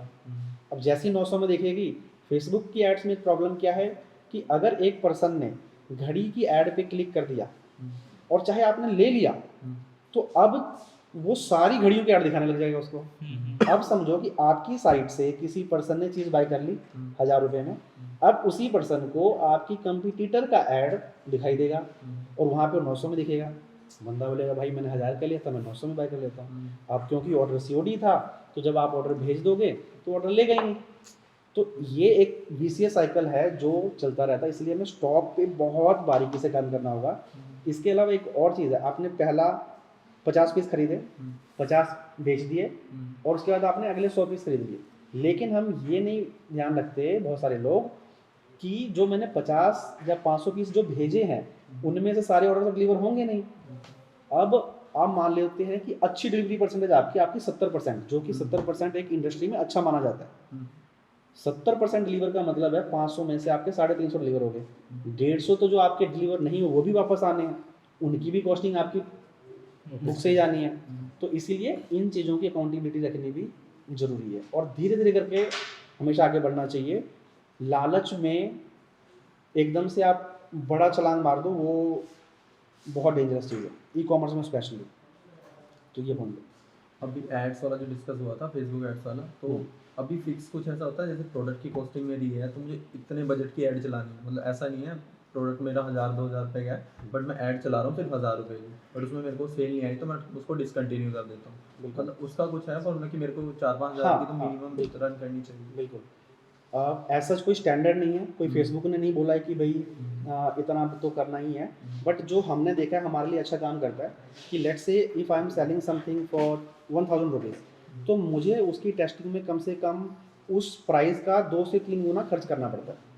कि अगर 1000 रुपये की चीज़ बेचनी है तो आपको उसमें कम से कम 2 से 3 हज़ार रुपये और कंफर्टेबली अगर आप कर सकते हो तो 4-5 हज़ार रुपये तक खर्च करना चाहिए। उसमें आप, क्योंकि एड्स के तरीके बहुत सारे हैं, कई बार आपकी वीडियो ऐड काम करेगी, कई बार आपकी सिंगल इमेज काम करेगी, कई बार आपकी कैरोसेल काम करेगी, तो कौन सी चीज़ के लिए कौन सी चीज़ काम करेगी ये आपको पहले पता नहीं है।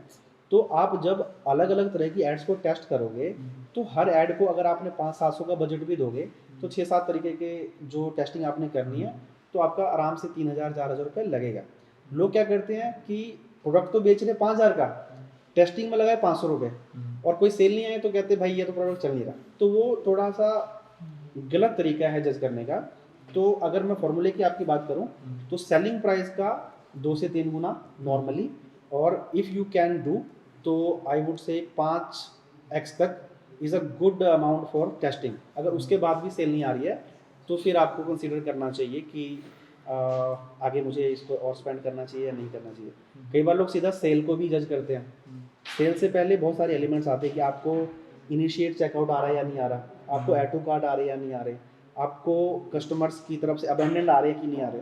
अगर सेल नहीं आ रही लेकिन ये सब एक्टिविटीज़ हो रही है तो फिर आप उसमें धीरे धीरे करके चेंजेस करते हो, अपडेट करते हो और सेल भी आनी स्टार्ट हो जाती है। अगर पैसे खर्च हो रहे हैं, ना कोई ऐड टू कार्ट आ रहा है, ना कोई चेकआउट हो रहा है, ना ही कोई अबेंडेंट हो रहा है, तो फिर वो अपने आप में एक नेगेटिव साइन है कि नहीं करना चाहिए। तो आपको आंसर मिल गया? ठीक है। एक मेरा क्वेश्चन है कि बिगिनर्स के लिए एक मार्केटिंग स्ट्रेटजी क्या होनी चाहिए, complete marketing plan. For example कि जैसे कोई न्यू स्टोर है तो सबसे पहला फैक्टर होता है ट्रस्ट, कि उसके ऊपर कंज्यूमर ट्रस्ट करेगा कि नहीं करेगा, तो ट्रस्ट बिल्डिंग के लिए क्या फैक्टर होगा, देन सेल्स ड्राइविंग के लिए क्या चीज़ हमको करनी पड़ेगी। इनिशियली बिगिनर के लिए मैं ये सब चीज़ें रेकमेंड नहीं करता कि ट्रस्ट और बाकी तरह की चीज़ों पे ज़्यादा ध्यान दें। सिंपली आप एक प्रोडक्ट लेके आए हो, उसको अपनी साइट पर प्रॉपर नेम के साथ में, अच्छे डिस्क्रिप्शन के साथ में लिस्ट करो और उसकी सीधा फेसबुक पर जाकर कन्वर्जन एड्स चलाओ। आपको बहुत सारी चीज़ों को देखने या ध्यान रखने की ज़रूरत नहीं है। फेसबुक पर लोग नॉर्मली जो सजेस्ट करते हैं या जो चीज़ें चलती भी हैं, लोग काम भी करते हैं, पहले एंगेजमेंट ऐड चलाओ, फिर उसके बाद जो लोगों ने एंगेजमेंट से आपके साइट के ऊपर आए हैं उनको रिटारगेट करो, फिर ऐड टू कार्ट चलाओ, कट द क्रैप। ये सब चीज़ें चलती हैं जो लॉन्ग टर्म की चीज़ें हैं जिसमें फनल प्रॉपरली काम करता है। जब आप टेस्टिंग कर रहे हो तो आपको स्ट्रेट अवे प्रोडक्ट को लिस्टिंग अच्छे से करनी है। आपका प्रोडक्ट पेज है वो डिसेंट दिखना चाहिए, उस पर ऐसा नहीं कि कुछ भी ब्लर इमेज डाल दी या फिर डिस्क्रिप्शन में कुछ लिखा ही नहीं, सिंपली एक लाइन में लिख दिया, ऐसा नहीं।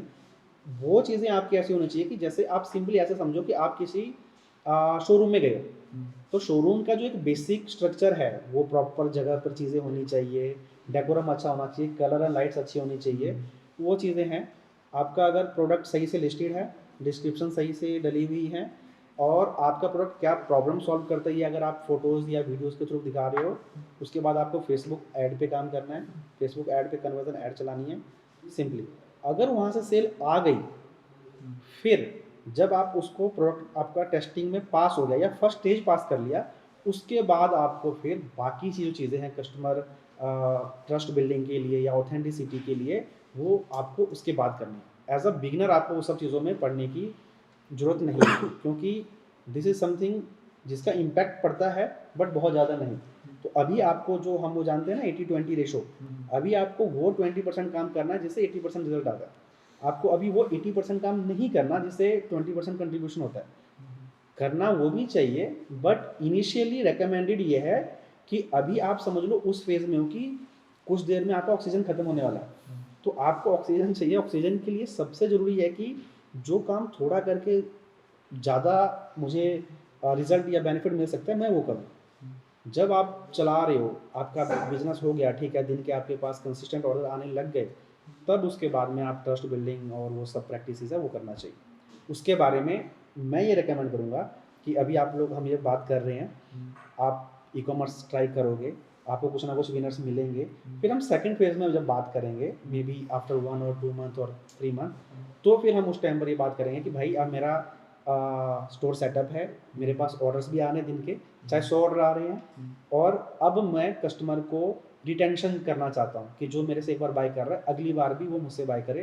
तो उसके प्रैक्टिसेस क्या-क्या हैं, वो हम तब बात करेंगे, क्योंकि अभी के लिए वो बहुत ही आगे लेवल की बात हो जाएगी। तो जब हम मे बी 5th क्लास की बात कर रहे हैं, तो हमें एमबीए की बात अभी करने की ज़रूरत नहीं। तो हाँ, ऐसा। ठीक है, आई एम ऑल गुड। मेरा क्वेश्चन ठीक है, थैंक यू। तो मेरा नेक्स्ट क्वेश्चन ये है कि जैसे कि बिगनर्स होते हैं वो एक तरह से नॉन टेक्निकल होते हैं ज़्यादातर केसेस में, तो उनको आइडिया नहीं होता कि वो ई कॉमर्स स्टार्ट कर रहे हैं तो उसके लिए क्या प्लेटफॉर्म वो चूज़ कर सकते हैं और उसको मैनेज कैसे करना है, तो उसके बारे में आपकी क्या? ई कॉमर्स स्टोर बनाने की अगर मैं बात करूँ तो बहुत सारे प्लेटफॉर्म्स हैं। आप लोग ब्लॉगिंग कर ही रही हो तो आप वर्डप्रेस डेफिनेटली यूज़ करते ही होंगे, क्योंकि बिना वर्डप्रेस के ब्लॉगिंग अधूरी है, मुझे जो लगता है, जो हमारा भी एक्सपीरियंस रहा है। तो जैसे ब्लॉगिंग के लिए वर्डप्रेस है, ई कॉमर्स के लिए शॉपिफाई है, प्लेटफॉर्म्स और भी हैं। इवन वो कॉमर्स जो है वो वर्डप्रेस पे ही बनता है। मजेंटो भी है, ओपन कार्ड है, मतलब बिग कॉमर्स बहुत सारे। इंडिया का भी तो But एक वो दुकान दुकान, हाँ दुकान है। वो दुकान वाले जो फाउंडर्स हैं, सुमित शाह एंड सुभाष चौधरी, वो अपने ब्लॉगिंग कम्युनिटी के ही बंदे हैं। वो उस टाइम पर अच्छे लेवल के ब्लॉगिंग करते थे। तो हाँ, वो भी है, वो भी ट्राई किया जा सकता है, but no brainer is Shopify, क्योंकि शॉपिफाई बहुत ही ज़्यादा ऑप्टिमाइज है। आप लिटरली, जैसे हम लोग हैं, हमें अब कोई निश अगर टेस्ट करना होता है तो आधे घंटे में स्टोर बन के रेडी हो जाता है। तो वो इतना हैंडी है, बहुत इजी टू यूज़ है। दुकान हमने अभी तक यूज़ नहीं किया है, तो मे बी वो भी इजी हो।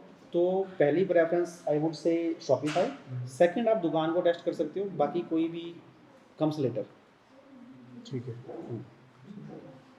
आगे अभी डिलीवरी पार्टनर वाला था ना कुछ, जैसे प्रोडक्ट ऑर्डर वगैरह आ गया, तो बाकी का हैंडल प्रोसेस क्या है, कैसे ऑनबोर्ड करना है किसी भी कंपनी को, कैसे प्रोडक्ट को हम आगे भेजेंगे एंड कस्टमर तक। ठीक बात है। तो अब आपके पास मान लेते हैं ऑर्डर आ गया, और डेली के आपके पास में कुछ ऑर्डर्स आने लग गए, तो अब उस ऑर्डर को कस्टमर तक पहुंचाना भी है। कस्टमर तक पहुंचाने के लिए आपको कोई ना कोई लॉजिस्टिक कंपनी चाहिए। तो होता क्या है कि इंडिया में टोटल जितने पिन कोड्स हैं, 19-20 हज़ार के आसपास पिन कोड्स हैं, और कई कंपनीज 26-27 हज़ार भी दिखाती हैं।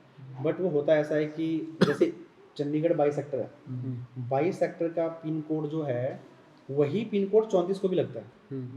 जो सेक्टर 34 है उसका पिन कोड भी 160022 है, और चंडीगढ़ 22 सेक्टर का भी 160022 है। लेकिन अगर मैं 34 में 160034 भी लिख देता हूँ तो भी वो सही माना जाता है, हालांकि वो ऑफिशियली पिन कोड है ही नहीं। तो इसी तरीके से 24-25 हज़ार पिन कोड जो बनते हैं, कोई भी कुरियर कंपनी आज के दिन में ऐसी नहीं है जिसकी इन सभी पिन्स के ऊपर सर्विस हो। कुछ पिन ऐसे होंगे जहाँ पर ब्लू डार्ट की सर्विस है, कुछ पिन ऐसे होंगे जहाँ ब्लू डार्ट की नहीं है तो डिलीवरी की सर्विस है, कुछ पिन ऐसे हैं जहाँ पे इन दोनों की भी नहीं है तो ई-कॉम एक्सप्रेस की भी है, और जहाँ पे किसी की सर्विस नहीं है वहाँ पे एक नाम आता है इंडिया पोस्ट। क्योंकि इंडिया पोस्ट अब सब जानते हैं कि इंडिया में अगर कहीं किसी गांव में एक भी घर है तो वहाँ तक इंडिया पोस्ट की रीच है। तो इंडिया पोस्ट इज समथिंग जिसकी रीच बहुत अच्छी है, बट उसकी सर्विस अभी उस लेवल की नहीं है। और सरकारी कंपनी हम सब जानते हैं, सरकारी तरीके से काम करते हैं बाबू लोग। तो इनिशियली जो बंदा ई कॉमर्स स्टार्ट कर रहे हैं उसको किसी इंडिविजुअल कंपनी के साथ जाने की बजाय एग्रीगेटर के साथ में जाना चाहिए। कुरियर एग्रीगेटर्स बहुत सारे हैं मार्केट में। तो उनमें होता क्या है कि एक आपने अगर एग्रीगेटर के साथ में टाई अप कर लिया, अब आपको अलग अलग कुरियर के साथ टाई अप करने की जरूरत नहीं। अगर आप आपका ऑर्डर मान लेते हैं, आपके पास 100 ऑर्डर हैं, 50 ऑर्डर आपके ब्लू डार्ट ले जा सकता है, उसके बाद 20 ऑर्डर डिलीवरी ले जा सकता है, बाकी ऑर्डर ई-कॉम, एक्सप्रेस 20 या DTDC या इंडिया पोस्ट ले जा सकता है।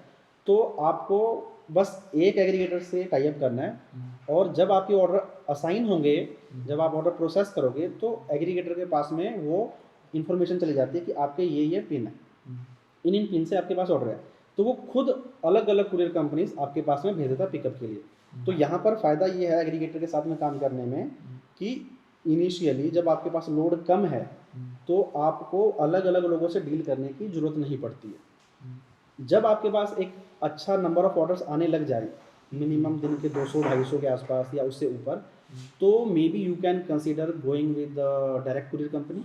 उससे पहले आई वुड रिकमेंड कि आप एग्रीगेटर सर्विसेज यूज़ कर सकते हैं, जो कि लगभग सभी कुरियर रिलेटेड प्रॉब्लम्स का सोल्यूशन दे देती है। कोई रिकमेंडेड, क्योंकि हमने कभी नाम नहीं सुना किसी एग्रीगेटर का, हम डायरेक्टली जानते हैं ना ब्लू डार्ट या ये सब। हाँ, ये blue dart, delivery, Ecom express, express ये बीज, तो- DTDC, ये सब डायरेक्ट कुरियर कंपनीज हैं। एग्रीगेटर्स में जो मार्केट में अभी के टाइम पर जो अवेलेबल हैं वो एग्जिस्टिंग कंपनीज में है, शिप रॉकेट, निम्बस पोस्ट और भी इस तरह की बहुत सारी कंपनीज हैं। एंड हम भी अपनी एक एग्रीगेशन कंपनी जो है वो स्टार्ट करने जा रहे हैं। मे बी जब तक ये वीडियो आए तब तक वो स्टार्ट हो भी जाए, तो मैं रेकमेंड करूँगा कि हमारी सर्विस को भी टेस्ट कर सकते हैं और बाकी जो एग्जिस्टिंग सर्विसेज हैं उनको भी टेस्ट कर सकते हैं बहुत ईजीली। अच्छा, इनका ऑनबोर्डिंग का प्रोसेस बहुत ईजी होता है, बहुत ईजी होता है। आपको पहले जब हमने ई कॉमर्स स्टार्ट किया था तब वो बहुत लंबा चौड़ा प्रोसेस होता था। आज के दिन में काफ़ी स्मूथ हो गई हैं चीज़ें। आपको सिंपली कॉल करनी है, जो कस्टमर सपोर्ट का नंबर दिया होता है, या फिर वहाँ किसी भी प्लेटफॉर्म पर जाकर, जैसे मान लेते हैं कि हमारे आप सर्विस के साइट पे आते हो, तो उसके ऊपर आप जाओगे, अपना एक डेमो शेड्यूल कर दोगे। डेमो जैसे आपने शेड्यूल किया, आपको एक दिन के अंदर कॉल आ जाएगी कि सर आपने हमारे साइट के ऊपर में ये चीज़ सर्विस के लिए ऑप्ट किया था। अब आप बता दोगे अपनी डिटेल्स कि मैं यहाँ से बोल रहा हूँ, मेरा इतने ऑर्डर्स हैं मेरे पास में और ये वो चीज़ें हैं। आपको कुछ बेसिक डॉक्यूमेंट्स होते हैं, पैन कार्ड, आधार और वो सब जो चीज़ें होती हैं जो बेसिक है, कहीं पर भी काम करने के लिए चाहिए होता है, वो आप दोगे और आपका 2 से 3 दिन के अंदर आपका अकाउंट चालू और आप अपने ऑर्डर भेजना स्टार्ट कर सकते हो। तो दिस इज़ समथिंग जो पहले बहुत इसमें हडल्स होते थे, टाई अप प्रोसेस में कई दिन लग जाते थे, बट अब वो 2-3 दिन में और मे बी उससे कम टाइम में भी स्टार्ट हो जाता है। ठीक है। एक मेरा क्वेश्चन शिपिंग से रिलेटेड ही है कि what should be the ideal time for shipping. कहने का मतलब कि जैसे आज कस्टमर ने ऑर्डर प्लेस किया तो कितने दिन में उसको डिलीवर हो जाना चाहिए for a good user experience और एक पॉजिटिव फीडबैक के लिए। बहुत ही इंपॉर्टेंट क्वेश्चन है। तो आज के दिन में जैसे हम जानते हैं अमेज़न का प्राइम चल रहा है, फ्लिपकार्ट की अपनी ऑप्टिमम सर्विसेज हैं, तो एक दिन में same day delivery, next day delivery, ये सब चीज़ें बहुत आम हो चुकी हैं। But still as a ecommerce player ये हमारे हाथ में इतनी ज़्यादा पावर नहीं रहती है, तो अपने को कोशिश ये करनी चाहिए कि टारगेट हमें रखना है कि 3 से 4 दिन में हमारा प्रोडक्ट पहुंच जाए आइडियली। और कुछ जगह ऐसी होती है जहाँ पे 3 से 4 दिन में नहीं अगर पहुंच पा रहा है तो मैक्स टू मैक्स 5वें 6ठे दिन पहुंच जाए।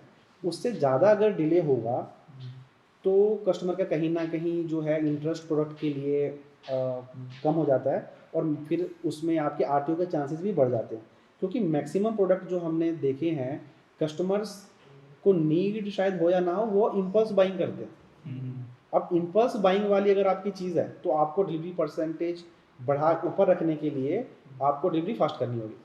अगर आप कोई ऐसी चीज़ बेच रहे हो जो सिर्फ आप ही बेच रहे हो और वो आपको पता है जिस कस्टमर को चाहिए आप ही से मिल सकता है, तो फिर you can take even more time, तब प्रॉब्लम नहीं रहती। बट आइडियली और आज के दिन में बहुत ईजी हो गया है, 3-4 दिन में मैक्सिमम इंडिया में ऑर्डर डिलीवर हो जाता है, कहीं से भी भेज रहे हो तो। कुछ जैसे अपना नॉर्थ ईस्ट वाले जो 7 सिस्टर स्टेट्स हैं वो, या जम्मू कश्मीर, थोड़ी सी ऐसी चीज़ें हैं जहाँ पर थोड़ा सा 2-4 दिन का एक्स्ट्रा टाइम लग जाता है। But maximum India tyre 1 tyre 2 जो इंडिया है वो 3-4 दिन में 5 दिन में कवर हो जाता है और इतना टाइम इज़ सफिशिएंट, मतलब इतने में अगर आप कर लेते हो तो अच्छा है। ठीक है। अच्छा, एक मेरा नेक्स्ट क्वेश्चन और था हम्म। कि पेमेंट गेटवे जो है वो कौन से ज़्यादा सही रहते हैं और उनका मिनिमम चार्जेस क्या होते हैं पर सेल, या कुछ मंथली उनका रिटेनर भी होता है? हाँ, रिटेनर ऐसा नहीं होता किसी भी पेमेंट गेटवे का, होता भी होगा तो आई थिंक कि हम तो शायद नहीं दे रहे किसी को भी, क्योंकि अपन काफ़ी टाइम से काम कर रहे हैं तो, और कोई लेता भी नहीं है। तो पेमेंट गेटवे की अगर मैं आपको बात करूं तो बड़ा इंटरेस्टिंग बात है कि हम काफ़ी सारे D2C ग्रुप्स में जो D2C के बिजनेस कर रहे हैं लोग, ई-कॉमर्स बिजनेस कर रहे हैं, उनके ओनर्स के काफ़ी ग्रुप्स बने हुए हैं। तो उन ग्रुप्स में मैं भी हूँ। तो वहाँ पर मैंने ऐसे सर्वे किया, मेरे भी दिमाग में एक बार बात आई कि यार इतने सारे पेमेंट गेटवेज हैं, आपका इतने सारे जो पेमेंट गेटवेज हैं उनमें से कौन से पेमेंट गेटवे जो गेटवे है वो मैक्सिमम लोग यूज़ करते हैं या रेकमेंड करते हैं। तो मैंने वहाँ पे एक पोल बनाया पोलिंग के लिए, और मैंने वहाँ डाल दिया कि भाई माय रिकमेंडेड या first go payment gateway is, तो वहाँ मैंने सारे नाम डाल दिए, रेजर पे, CC एवेन्यू, पे यू मनी, पेटीएम, इंस्टामोजो, और भी जो भी नाम है सब मैंने डाल दिए उठा के वहाँ पे। तो बड़ी हैरानी की बात थी कि मोर देन 80% वोट सिर्फ एक गेटवे को मिले, और वो था रेजर पे। तो नो ब्रेनर, रेजर पे is the go for payment gateway, क्योंकि वो एक तो इजी बहुत है, और वहाँ पे ऑप्शंस, जितने भी ऑप्शंस होते हैं पे करने के, सब कुछ बहुत ही हैंडी तरीके से उन्होंने बहुत ऑप्टिमाइज तरीके से बना रखे। तो रेकमेंडेड जो मैं बोलूँगा तो रेजर पे है, क्योंकि सब लोग यूज़ भी कर रहे हैं, और उसमें डाउन टाइम का भी बहुत कम प्रॉब्लम रहता है। उनकी कस्टमर सपोर्ट फिनोमिनल है, बहुत ही अच्छी है। हमें कोई भी प्रॉब्लम आती है, हमारे व्हाट्सएप ग्रुप बने हुए हैं, वहाँ हम मैसेज ड्रॉप करते हैं, कुछ मिनटों के अंदर वहाँ से फ़ोन आ जाता है और वो रिजॉल्व करते हैं। कई कंपनीज ऐसी हैं जिस पे आप मेल लिखते रहो, फ़ोन करते रहो, कोई रिस्पॉन्स नहीं है। तो रेजर पे हम खुद यूज़ कर रहे हैं, बढ़िया है। सेकंड नंबर पे पेटीएम है, जो लगभग सब लोगों के पास फ़ोन में पेटीएम होता है, तो पेटीएम भी यूज़ किया जा सकता है, या एक फ़ोन पे का पेमेंट गेटवे भी, वो भी यूज़ किया जा सकता है। बट पहली प्रायोरिटी इज़ रेजर पे, हैंड्स डाउन। रेजर पे जैसे आपने बताया सपोर्ट के ग्रुप्स बने हुए हैं, तो आपके तो इसलिए बने हुए हैं कि ऑर्डर सब अच्छे हैं। इनिशियली तो वो इतनी सपोर्ट देते हैं सबको। देखो, किसी भी कंपनी के ना DNA में कुछ चीज़ें होती हैं जो, अगर वो सपोर्ट में अच्छी है, मुझे अच्छी सर्विस दे रही है, तो वो ऑब्वियस सी बात है कि दूसरों को भी अच्छी सर्विस देने की एटलीस्ट कोशिश करेगी, चाहे ना दे पाए। क्योंकि देखो, समझ में आती है बात। अब मेरे पास से दिन के 1500, 1800, 2000 ऑर्डर्स उठते हैं, कोई बंदा 5 ऑर्डर करेगा, तो कुरियर कंपनी को मेरे को प्रेफरेंस देना पड़ेगा, उसकी मजबूरी भी है और उसका फ़ायदा भी उसमें है। बट इसका मतलब ये नहीं है कि जो 5 ऑर्डर वाला बंदा है वो उसको सर्विस नहीं देना चाहता। बट आप खुद समझोगे, आपके 2 क्लाइंट्स हैं, एक $2000 पे कर रहा है, एक $200 पे कर रहा है। अब दोनों आपको बोलते हैं कि अभिषेक मुझे आपके साथ में कॉल लेनी है, डिस्कशन करना है, तो ऑब्वियसली आपका एक वो रहेगा ना कि यार ठीक है बस है। तो सेम वही चीज़ है, आपके जो कंसर्न वाली जो बात होती है वो हमने ये देखा है कि नहीं आता, और गेटवे से रिलेटेड कोई ज़्यादा प्रॉब्लम भी नहीं होती। और पेमेंट गेटवे से रिलेटेड एक बात मैं और बताऊंगा अपनी तरफ से, कि there is a thing single pay checkout या वन पे चेकआउट। उसमें क्या होता है कि आज के दिन में काफ़ी सारे स्टार्टअप्स आ गए हैं इस चीज़ के। तो होता ये है कि आप जाते हो, आप अपना नंबर डालते हो किसी भी साइट पे परचेज करने के लिए, वो आपको एक OTP भेजता है, और आपने OTP डाला, आपका नाम, एड्रेस वैड्रेस सब कुछ वो पहले से ही पिक कर लेता है, क्योंकि आपने पहले कभी भी शॉपिंग करी होगी तो उनके पास कोई ना कहीं से डिटेल रहता है। तो उससे क्या होता है कि कस्टमर की जर्नी बहुत ईजी हो जाती है। अब आपको पूरा नाम गाम पता वो डालने की ज़रूरत नहीं है, फ़ोन नंबर डाला, OTP डाला, नंबर, आपका एड्रेस वगैरह आ गया। उसमें भी अगर आपने अलग अलग एड्रेस से पहले शॉपिंग करी हुई है, कि जैसे आपका मे बी ऑफिस का एड्रेस है, घर का एड्रेस है, तो वो भी दिखा देता है। आप वहाँ से चूज़ करो, प्लेस ऑर्डर करो, ख़त्म। तो इसके लिए आज के दिन में जो हम भी यूज़ कर रहे हैं और जो मैं रिकमेंड भी करूँगा, गो क्विक इज़ अ ऐप जिसको किसी भी पर्सन को अपनी साइट पे यूज़ करना चाहिए। इससे चेकआउट का एक्सपीरियंस जो है वो बहुत स्मूथ और बहुत फास्ट हो जाता है। तो इसकी वजह से भी हमें एडवांटेजेस मिले हैं। हमारा प्रीपेड रेशो भी बढ़ा है, और प्रीपेड रेशो का मतलब है कि आपकी साइट पर जो ऑर्डर्स आते हैं COD और प्रीपेड वाले, तो COD ऑर्डर्स जो पहले आते थे उनमें से कुछ ऑर्डर प्रीपेड में आने लगे, तो डिलीवरी परसेंटेज भी बेटर हो गई। और जो आपका एक क्वेश्चन था कि वो कुछ चार्जेस भी लेते होंगे, डेफिनेटली चार्जेस लेते हैं, कोई भी कंपनी काम करेगी तो चार्ज लेंगे। तो आइडियली जो ये नॉर्मली होता है इनका 2% के आसपास में रहता है। जो ऑर्डर आपका प्रीपेड ऑर्डर आया है और मान लेते हैं रिजर्व पे के थ्रू आया है, तो अगर ₹1000 का ऑर्डर है तो उसका 2% या 2.5%, वो भी अलग अलग होता है। UPI से आया तो थोड़ा कम, क्रेडिट कार्ड से आया तो ज़्यादा, क्योंकि उनको भी आगे पे करना पड़ता है। तो 2-2.5% इज़ द चार्ज जो कोई भी पेमेंट गेटवे लेता है। तो ये पेमेंट गेटवे चार्जेस। और शॉपिफाई थोड़ा स्लो नहीं होता ऑप्टिमाइजेशन स्पीड वाइज? हाँ, ये थोड़ा सा एक कंसर्न है। शॉपिफाई थोड़ा स्लो है स्पीड में, इस मामले में दुकान बहुत अच्छा है। I would literally highly appreciate दुकान इस चीज़ के लिए। हालांकि मैंने कभी अपना स्टोर नहीं बनाया उसके ऊपर, बट कई स्टोर्स चल रहे हैं और उनकी स्पीड बहुत अच्छी है। बट इस चीज़ से हमने ये देखा है कि बहुत ज़्यादा हमें फ़र्क नहीं पड़ा। मे भी हो सकता है कि हमने इग्नोर की होगी चीज़ को, बट आई थिंक जियो मुझे को ऐसा नहीं सबसे लगता ज़्यादा- कि इतना फ़र्क पड़ जाएगा कि भाई अगर मेरे पास आज दिन के 100 ऑर्डर आ रहे हैं तो उससे मेरे 200 ऑर्डर, ऐसा नहीं है।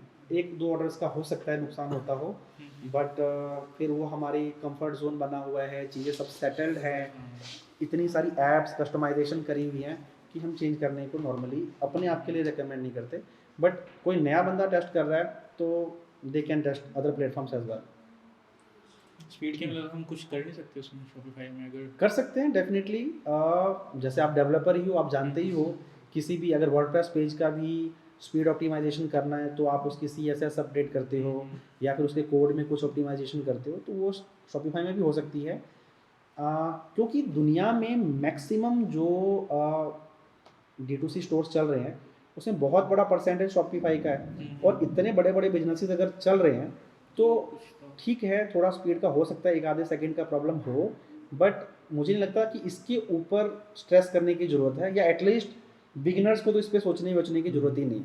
ये उसी कैटेगरी में आता है जो 80% काम है ना, और जो सिर्फ 20% रिजल्ट कंट्रीब्यूट करता है, तो वो सेकंड थर्ड फेज के लिए ऑप्टिमाइजेशन करवा सकते हैं। आप कोडर्स को हायर कर सकते हो, आप खुद कोडर हो, आप अपने उसके कोड में जाके थीम का एक्सेस होता है, you can look into that. आपको लगता है कोई सी चीज़ पे काम करना चाहिए तो करके लोग ऑप्टिमाइज करते भी हैं। सर्विसेज भी हैं, प्रॉपर कंपनीज हैं जो शॉपिफाई पेजेस के या स्पीड ऑप्टिमाइजेशन के लिए काम करती हैं, तो वो भी किया जा सकता है। उसकी भी अपनी एक यूज़ केस हो सकती है, बट आई डोंट थिंक कि इससे कोई बहुत ज़्यादा फर्क पड़ने वाला है। और शॉपिफाई स्टोर सेफ्टी के लिए कुछ आप जैसे हैकिंग वगैरह का कुछ इशू रहता है? शॉपिफाई स्टोर्स अब जो है वो बाय डिफ़ॉल्ट 2 स्टेप वेरिफिकेशन के साथ ही आते हैं, तो उससे हैकिंग वैकिंग वाला तो प्रॉब्लम लगभग 90% तो सॉल्व हो जाता है। उसके अलावा obviously Shopify is a very big company, मतलब कि आई थिंक वो कई 200-300 बिलियन के आसपास उसकी वैल्यूएशन है, तो और उसके बहुत सारे बड़े बड़े ब्रांड्स उसके ऊपर चल रहे हैं। इंडिया में आप जानते हैं बोट्स जो इतना बड़ा ब्रांड है वो भी शॉपिफाई पे चल रहा है, और इसके अलावा भी कई सारे ब्रांड हैं। तो वो उन्होंने अपने एंड पे जो कंपनी बिलियंस का काम कर रही है भाई, वो सिक्योरिटी के लिए तो जो भी कॉमन प्रैक्टिसेस है वो तो करती होगी। नहीं, तो हमें हमें अपने आज एंड से कुछ नहीं करना। अपने एंड से कुछ करने की जरूरत नहीं, क्योंकि हम जब से कर रहे हैं मुझे आज तक कभी सिक्योरिटी रिलेटेड कोई प्रॉब्लम नहीं आई। जैसे वर्डप्रेस में हम प्लगइन्स इंस्टॉल करते हैं उससे थोड़ा वर्डप्रेस vulnerable ओपन हो सोर्स है जाता ना, है तो उसमें हाँ तो शॉपिफाई में भी हम थर्ड पार्टी ऐप्स इंस्टॉल करते हैं। बट शॉपिफाई में थर्ड पार्टी आप इतनी इजीली नहीं कर सकते जैसे आप वर्डप्रेस में कर लेते हो। उसमें पहले ऐप जो है वो रिव्यू में जाता है शॉपिफाई टीम के पास, और अगर वो अप्रूव हुआ, जब उसमें सारे नॉर्म हमें अपनी भी हमने जो ऐप्स बनाई हैं वो 3-3 बार रिजेक्ट हुई हैं, ओके। उसके बाद में फिर वो बताते हैं कि यहाँ पे ये क्यों है, ये यहाँ नहीं होना है, ये यहाँ डालो या ऐसा चीज़ें, वो प्रॉपर अपनी तसल्ली करके ही आपको लाइव करते हैं। जैसे आप सिंपली अगर हम एंड्रॉयड ऐप स्टोर है और एक iOS ऐप स्टोर है, तो आप iOS ऐप स्टोर पर जाकर कोई ऐप अप्रूव करवाओ तो वो जो प्रोसेस है इतना ज़्यादा एफिशिएंट है कि फिर उसके बाद में कुछ गड़बड़ी हो पाए उसके चांसेस ना के बराबर है। ये चीज़ें और इसके अलावा क्या चीज़, हाँ, इसके अलावा क्वेश्चन ये था, जैसे हमने बिगनिंग में स्टार्ट किया, क्वेश्चन था कि क्या प्रोडक्ट हम करें, किस चीज़ का हम सेलिंग स्टार्ट करें। तो पर्सनली आपने रेकमेंड किया, जैसे क्लोथिंग एक नीश है जिसकी अच्छी सेलिंग होती है, रैंकिंग बायर्स है, तो इसके अलावा और आप क्या रेकमेंड करोगे? और पर्सनली आपको क्या लगता है कि अगर मुझे करना होता तो, या मुझे करना होगा तो मैं ये ट्राई करूँगा? हाँ, तो अगर मैं अपनी बात करूं तो सबसे पहले जो मैं चीज़ को टेस्ट करूंगा that is home decor. Home decor category बहुत ही तेज़ी से बूस्ट हो रही है और उसकी ऑडियंस बहुत अच्छी है, प्रीमियम ऑडियंस है। सेकंड अगर मैं बात करूं तो वॉचेस की, वॉचेस इज़ समथिंग जो किसी बंदे को क्लासी एक लुक देती है। आई एम द पर्सन जो बचपन से मैं सेकंड क्लास से घड़ी पहनता हूँ, तो घड़ियों में अपने इंडिया में अभी उतने ऑप्शंस नहीं हैं, जो ऑप्शंस अच्छे वाले हैं वो कॉस्टली बहुत है। तो एक अच्छे प्राइस रेंज में वॉचेस का काम किया जा सकता है जो कि मुझे लगता है बहुत बढ़िया हो सकता है। इसके अलावा एक निश है जो बहुत अच्छा है, बट वो मेरी ही बात को कॉन्ट्राडिक्ट करेगा, इनिशियली नहीं करना चाहिए, डेट इज़ शूज़। शूज़ में प्रॉब्लम ये है बस एक चीज़ की कि आपका जो वेट कैटेगरी है वो ऊपर चला जाता है, क्योंकि शूज़ नॉर्मली 1.5 kg में या 2 kg में जाता है, वो आरटीओ वाले केसेस में बहुत प्रॉब्लम करता है, बहुत ज़्यादा उस पर चार्ज लग जाता है। लेकिन शूज़ इज़ समथिंग जो एज अ कोई, जैसे मैं हूँ, मैं एस्टैब्लिश प्लेयर हूँ, मैं काम कर रहा हूँ काफ़ी टाइम से, तो मेरे लिए शूज़ एक अच्छा हुआ प्रोडक्ट हो सकता है, मुझे उसमें काम करना चाहिए। इसके अलावा क्लोथिंग हम पहले बात कर ही चुके हैं। एक ज्वेलरी बहुत अच्छी चीज़ है। ज्वेलरी में आप जानते हो कि हम सबके घर में सिस्टर है, मदर है, मेरी वाइफ है, तो ज्वेलरी जो ऐसी चीज़ है वो लाख रुपए का भी वो आता है, कान का क्या बोलते हैं उसको, झुमका, और 100 रुपये का भी आता है। तो उसमें ना कोई, जैसे हम जानते हैं कि देखो शूज़ है, तो शूज़ का एक रेंज है, 6-7 हज़ार के ऊपर शूज़ बहुत ही कम लोग लेते हैं। ज्वेलरी में ऐसा नहीं है, वही पर्सन है जो 100 रुपये वाला भी झुमका रखा हुआ है, और वही पर्सन है जो लाख वाला भी रखा हुआ है, और उसको किसी भी प्राइस रेंज में 50,000 पे भी, 5,000 पे भी, 500 पे भी आप अलग अलग तरह के प्रोडक्ट ला के कस्टमाइज़ करवा के, लड़कियों को एक चीज़ चाहिए जो मैंने देखा है, उनको डिज़ाइन अच्छा लगना चाहिए, वो ले लेते हैं, वो बहुत ज़्यादा विचार विमर्श नहीं करते, उनको बस चीज़ अच्छी लगनी चाहिए, क्वालिटी और वो सब चीज़ें, हाँ क्वालिटी वगैरह और सेकंड नंबर पे आते हैं उनके। जो मेंस हैं वो हम लोग जैसे हम बहुत सारी इवैल्यूएशन करते हैं, सोचते हैं चीज़ों का, लड़कियों जो है वो बहुत ही कूल वायर्स होती हैं, बट होम डेकोर में भी तो यही चीज़ अप्लाई होती है ना कि एस्थेटिक्स होनी चाहिए। हाँ। सेकंड कैटेगरी होम डेकोर में वेट का एक इशू आ जाता है बिलीव, क्योंकि आर्टिकल इतना भी हो सकता है होम डेकोर का और इतना भी हो सकता है। गाइड का भी इशू आ सकता है। और सेकेंडली उसमें होम डेकोर में आई थिंक कि इन्वेंट्री बड़ी रखनी पड़ेगी, क्योंकि वैरायटी भी चाहिए। देखो आप जब स्टार्ट कर रहे हो तो आपके पास में हर एक चीज़ का 2-2 4-4 पीस रहेगा। अब आपके पास 10 ऑर्डर आए तो ऐसा तो है नहीं कि एक ही चीज़ के 10 ऑर्डर आ गए, किसी एक चीज़ का आया, किसी दूसरे का आया, 2 आ गए, ऐसे आ गए, आपने आज ऑर्डर भेज दिया, उसी टाइम पे ऑर्डर प्लेस भी कर दिया अगले जगह पे। और होम डेकोर में एक अच्छी बात क्या है कि बहुत सारी चीज़ें इंडिया से ही मिल जाती है, तो आपको बाहर से, क्योंकि कई, अब जैसे हमारी कुछ प्रोडक्ट्स हैं जो सीधा बाहर से एक्सपोर्ट इंपोर्ट होते हैं, तो उसमें कुछ भी लगेगा, फास्टेस्ट भी आएगा तब भी टाइम लगेगा, 10 दिन 7 दिन 8 दिन लग ही जाता है। इंडिया से कोई प्रोडक्ट आपको अगर आ रहा है तो 2 से 3 दिन में पूरे इंडिया से कहीं से भी पहुंच जाएगा, तो ये एक चीज़ है। दूसरा हाँ, जो वेट वाली जो बात है, तो होम डेकोर में हर तरह के प्रोडक्ट होते हैं। आप छोटे से आधे केजी से 250 ग्राम से भी स्टार्ट हो सकते हो, और बड़ा जो सोफ़ा होता है वो भी होम डेकोर के उसमें कैटेगरी में आता है। तो इनिशियली छोटे वाले प्रोडक्ट्स जो 1 केजी आधे केजी वाले हैं, उनसे ट्राई किया जा सकता है। आर्टिफैक्ट्स कह सकते हैं। आर्टिफैक्ट्स कह सकते हैं, बिल्कुल बिल्कुल बिल्कुल। तो इसके लिए कुछ जो रेकमेंडेड साइट्स है जिनको देखा जा सकता है, एक निकोबार करके साइट है, वो बहुत अच्छी है, जहाँ से आइडिया लिया जा सकता है। एक नेस्ट एशिया करके साइट है जो आई वुड से कि हाँ वहाँ से इंस्पिरेशन ले सकते हैं। होम डेकोर के जो प्रोडक्ट्स अभी आपने बताए थे आइडिया, उसके लिए कोई मार्केट प्लेस है जहाँ पे देख सकते हैं, या वही उड़ान और 1-2 बताए थे? हाँ, एक मेरा भी इसी से रिलेटेड क्वेश्चन है कि होम डेकोर का ना एक प्रॉब्लम ये है कि जैसे वैरायटी ऑफ प्रोडक्ट्स चाहिए, तो आई डोंट थिंक कि एक ही वेंडर उन सभी को मैन्युफैक्चर करता होगा, तो वो हमको कम से कम तो 8-10 वेंडर्स के पास डिफरेंट वैरायटीज़ रखने के लिए जाना पड़ेगा। And another thing this falls in the luxury category, तो बायर्स इसका मुझे नहीं लगता कि हर दूसरा पर्सन या बायर होगा। नहीं है, है।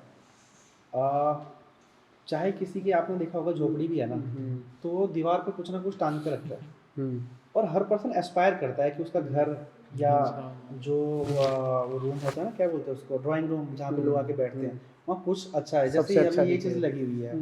अब लग्जरी, ये वो कैटेगरी अगेन जैसे ज्वेलरी है कि बंदा अपने घर को सजाने के लिए 50,000 भी खर्च करता है, कोई 500 रुपये का फूल भी रखता है, और कोई हो सकता है 50 रुपये का भी रखता हो, लेकिन रखता जरूर है। तो वो हमारे ऊपर है कि हम किस कैटेगरी को सर्व करना चाहते हैं, बट इनिशियली फॉर टेस्टिंग के लिए home decor is a good category, जो मुझे लगता है पर्सनली। और क्या था क्वेश्चन, कुछ था बीच में? क्वेश्चंस की बोल रहे हैं एक्चुअली, वो मार्केट प्लेस था, जैसे बाकी प्रोडक्ट्स के लिए हम उड़ान देखते हैं ना, उड़ान या फिर अदर होता है, हाँ, वैसा कुछ। कहाँ से देखो, सोर्सिंग करें, और देखिए इंडिया में कोई बहुत ज़्यादा ऑप्शंस नहीं हैं उसके लिए, तो इंडिया मार्ट और उड़ान वगैरह तो है ही है। इसके अलावा आप आज के टाइम पे बहुत अच्छा ऑप्शन मिला हुआ है फेसबुक ऐड लाइब्रेरी। आप फेसबुक ऐड लाइब्रेरी पर जाते हो, और वहाँ पर जाकर सर्च करते हो किसी भी प्रोडक्ट के बारे में, जैसे आप लिख लेते हो मे बी कि क्रॉकरी सेट्स, ठीक है, डेकोर आइटम्स। डेकोर आइटम्स कुछ भी, तो वहाँ पे आपको साइट्स दिखाई देंगी जिस पे वो बिक रही होती हैं। उन साइट पर आप जाओगे, वहाँ से वो प्रोडक्ट्स आप देखोगे, आपको उससे रिलेटेड कुछ प्रोडक्ट चाहिए, आप वो प्रोडक्ट जाकर जो इंडिया मार्ट वाला जो सेलर है उसको बोलोगे कि भाई मुझे ये प्रोडक्ट चाहिए, आप बना सकते हो। या तो वो बना सकता होता है, नहीं तो वो अरेंज कर सकता होता है। और इनिशियली आपको बहुत डीप तो जाना नहीं है, वो आपको बस कहीं से अरेंज करके दे दे, आपको टेस्ट हो जाना चाहिए। एक बार आपका प्रोडक्ट टेस्ट हो गया, वेरीफाई होगा कि पास है, फिर भाई किसी भी चीज़ का वेंडर कहीं भी दुनिया में बैठा हो आप फिगर आउट कर सकते हो। मेरे को अगर कोई चीज़ बढ़िया मिल गई जो अच्छा सेल हो रहा है, प्रॉफिट अच्छा है, मैं इमीडिएटली बैंगलोर पहुंच जाऊंगा अगर उसका सप्लायर बैंगलोर में बैठा है। अगर शूज़ है, शूज़ आगरा में बनते हैं, जलंधर में बनते हैं। अब मेरे को एक शू है जो ऑनलाइन कहीं नहीं मिल रहा, जैसे मैंने इंडिया मार्ट पे सर्च किया या उड़ान पे सर्च किया, नहीं मिल रहा, मैं चला जाऊंगा जहाँ शूज़ बनते हैं, वहाँ पे मैं लोगों से जाके मिलूंगा, भैया मेरे को ये शू बनवाना, बना दोगे? यार जहाँ पर मंडी में ही लोग ही बैठे हैं वही बनाने के लिए, कोई तो बनाएगा, सेम नहीं बनाएगा, कुछ तो बनाएगा, मिलकर तो बनाएगा। अपने को उतना ही चाहिए, परफेक्शन नहीं चाहिए। Perfection is the enemy of progress. तो हम जो वो क्रेव करते हैं ना कि नहीं भाई यही चीज़ कहाँ मिलेगी, नहीं, क्यों नहीं मिल रही है आपको, थोड़ा उसमें ऑल्टर कर लो, नई फोटोग्राफी करवा लो, उसको बेच लो जो मिल रहा है। और उसके बाद जब एक दिन आप जब बड़े सेलर बन जाओगे, आपके पास में अच्छा खासा बजट हो गया, तो आप बोलोगे भाई मेरे को यही चीज़ चाहिए, तू बना के दे, जो खर्चा लगेगा मैं दूंगा। नॉर्मली बंदे क्यों नहीं बनाते? क्योंकि उनके पास उसकी डाई नहीं है या रॉ मटेरियल नहीं है। तो लोगों को लगता है कि यार अब डाई में तो लाख 1.5 लाख रुपए खर्चा होगा, वो तो ये जो बंदा लेने आया सामान वो तो देगा नहीं, और मैं भाई इसमें 1.5 लाख रुपए लगा दूँ, कल को पता लगा इसमें 100-200 पीस लिए, फिर लिए ही नहीं, तो मेरा तो वो गया काम से। लेकिन आप बोल देते हो कि भाई डाई के पैसे मैं देता हूँ, मेरे पास अच्छी सेल आ रही है, मैं तुम्हें महीने का मैं ये 2000 पीस लूँगा, बात खत्म।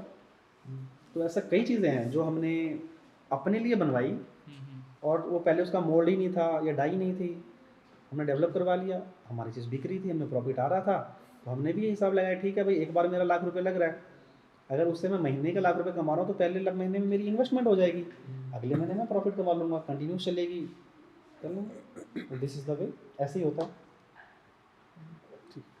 तो ई कॉमर्स के बारे में हमने बात करी। काफ़ी साइड में लिया अभी तो। हाँ, आई थिंक कि इनिशियल स्टेज के लिए दीज आर द बेसिक्स, और इसके अलावा कुछ और भी होता है तो we can do second time भी, है ना? एक क्वेश्चन, हाँ हाँ बिल्कुल बिल्कुल। वो क्लोथिंग का जैसे बोले थे, इसके अंदर हमको क्या डिफ्रेंशिएशन रखें कि मार्केट में वो कंपटीशन में ना जाए, क्योंकि clothing is one of the most competitive niche, ठीक है? बिल्कुल। देखो क्लोथिंग ऐसी चीज़ है भैया जिसमें ना डिज़ाइंस का ही खेल है सारा। एक कंपनी है टी शर्ट्स बेचती है मेनली, ब्लू ऑरेंज, 2 लड़के हैं सेम आप ही की एज के, बल्कि इनफैक्ट भाई की एज के होंगे, 21-22 साल के। अब उन्होंने क्या किया, टी शर्ट्स वही हैं जो आपने स्वेट शर्ट पहना यही है, इसमें थोड़ा सा फैब्रिक में चेंज करवा दिया और डिज़ाइंस बना दिए बढ़िया से। लोग फैब्रिक क्या है या बाकी चीज़ें क्या हैं उसको बाद में, पहले डिज़ाइंस, नया नया डिज़ाइन आ रहा है, बढ़िया लग रहा है, लोग ले जा रहे हैं। एक ब्रांड है जे वॉकिंग, वो भाई साहब 1.5 लाख रुपए का स्वेट शर्ट बेचता है, 1 लाख रुपए का स्वेट शर्ट, और लोग खरीदते हैं, लाइन में लग के खरीदते हैं डिज़ाइंस के लिए। उसने अपनी एक ऐसी पर्सनैलिटी बिल्ड करी और लोगों को कनेक्ट करा कि एक कम्युनिटी बना दी कि लोग लाइन में लगते हैं। उस बंदे की साइट पर आप जाकर नॉर्मली प्रोडक्ट परचेज नहीं कर सकते, वो नॉर्मली ऑफ रहता है, सिर्फ कुछ टाइम के लिए महीने में खुलता है, तब जाके आप वहाँ से परचेज कर सकते हैं। तो डिज़ाइंस की बात है, नया ट्रेंड लेके आओ। कोई चीज़ें ऐसी हैं जो बाहर अच्छी चल रही हैं और आपको पता ही है कि जो चीज़ यहाँ पर अगर टेस्ट किया जाए तो मे बी कैन वर्क अच्छा, आप टेस्ट कर सकते हो। देखो कंपटीशन से आप बच नहीं सकते, कोई भी नहीं बच सकता, हम भी नहीं बच सकते, भगवान मतलब वो एक गुण है जो सबके पास में है, कंपटीशन पीछे आएगा ही। What you can do is कि आप जल्दी से जल्दी ट्रांसफॉर्मेशन करते रहो। आप एक प्रोडक्ट लाए, मस्त बेचा, उसके बाद में अगले product. Fast fashion is the category, मतलब ये जो है ना, एक ही प्रोडक्ट बहुत लंबे समय तक करने की बजाय 1 महीना, 1.5 महीना, 2 महीना बिका, बहुत बढ़िया हो गया, अब अगले पे चलो, अगले पे चलो। जब तक आप ये चीज़ कोई कॉपी करेगा तब तक आप अगले पे जा चुके हो। कॉपी करने वाले में प्रॉब्लम क्या होती है कि दूसरा बंदा हमेशा आपसे पीछे रहेगा, उसको आपको आपका नया प्रोडक्ट चाहिए साइट पर, तभी वो लॉन्च कर सकता है। तो जो आप आगे हो उसके बारे में सोचने की ज़रूरत नहीं है। कंपटीशन कॉपी करेगा ही, इससे आप कभी नहीं बच सकते। Success always attracts the competition and sometimes it's a deadly threat as well, लेकिन you can not help it, ये होगा ही होगा। पहले कोई भी कंपनी नहीं थी इंडिया में जो शेयर ट्रेडिंग का काम करती थी। आज ज़ीरोधा अकेली थोड़ी है, पता नहीं कितनी अनगिनत है। तो अब ज़ीरोधा का वो आया नंबर कि भाई इतना बढ़िया प्रॉफिट कर रहे हैं, इतना ये है वो है, तो और भी नहीं सारे लोग, कई सारे लोग प्लान कर रहे होंगे हम भी बनाएंगे, तो वो होगा ही। और ज़ीरोधा इसको रोक नहीं सकता, कोई भी नहीं रोक सकता। तो कंपटीशन के बारे में सोचना नहीं चाहिए। और जेफ बेजोस, हम सब जानते हैं, अमेजन के फाउंडर, वो एक बड़ी अच्छी बात बोलते हैं कि कंपटीशन के पास पैसा नहीं है, पैसा है कस्टमर के पास। तो सोचो कस्टमर के बारे में, कंपटीशन के बारे में मत सोचो। Simple theory. जब आप इस वाली तरीके से ऑपरेट करते हो तो फिर घंटा फर्क पड़ता है कि कौन सा कंपटीटर और कौन क्या कर रहा है। आप अपने प्रोडक्ट पे, क्वालिटी पे, इनोवेशन पे काम करते रहो, आगे बढ़ते जाओ। हर चीज़ की अपनी एक लाइफ है, वो लाइफ उसको मिलेगी, डेथ भी है। हर कंपनी जो आई है वो जाएगी। कोई जब भी जो से एक और बड़ी अच्छी बात कहते हैं कि हमारा सिर्फ एक टारगेट है कि जो वो डेथ वाला टाइम आएगा उसको डिले करना।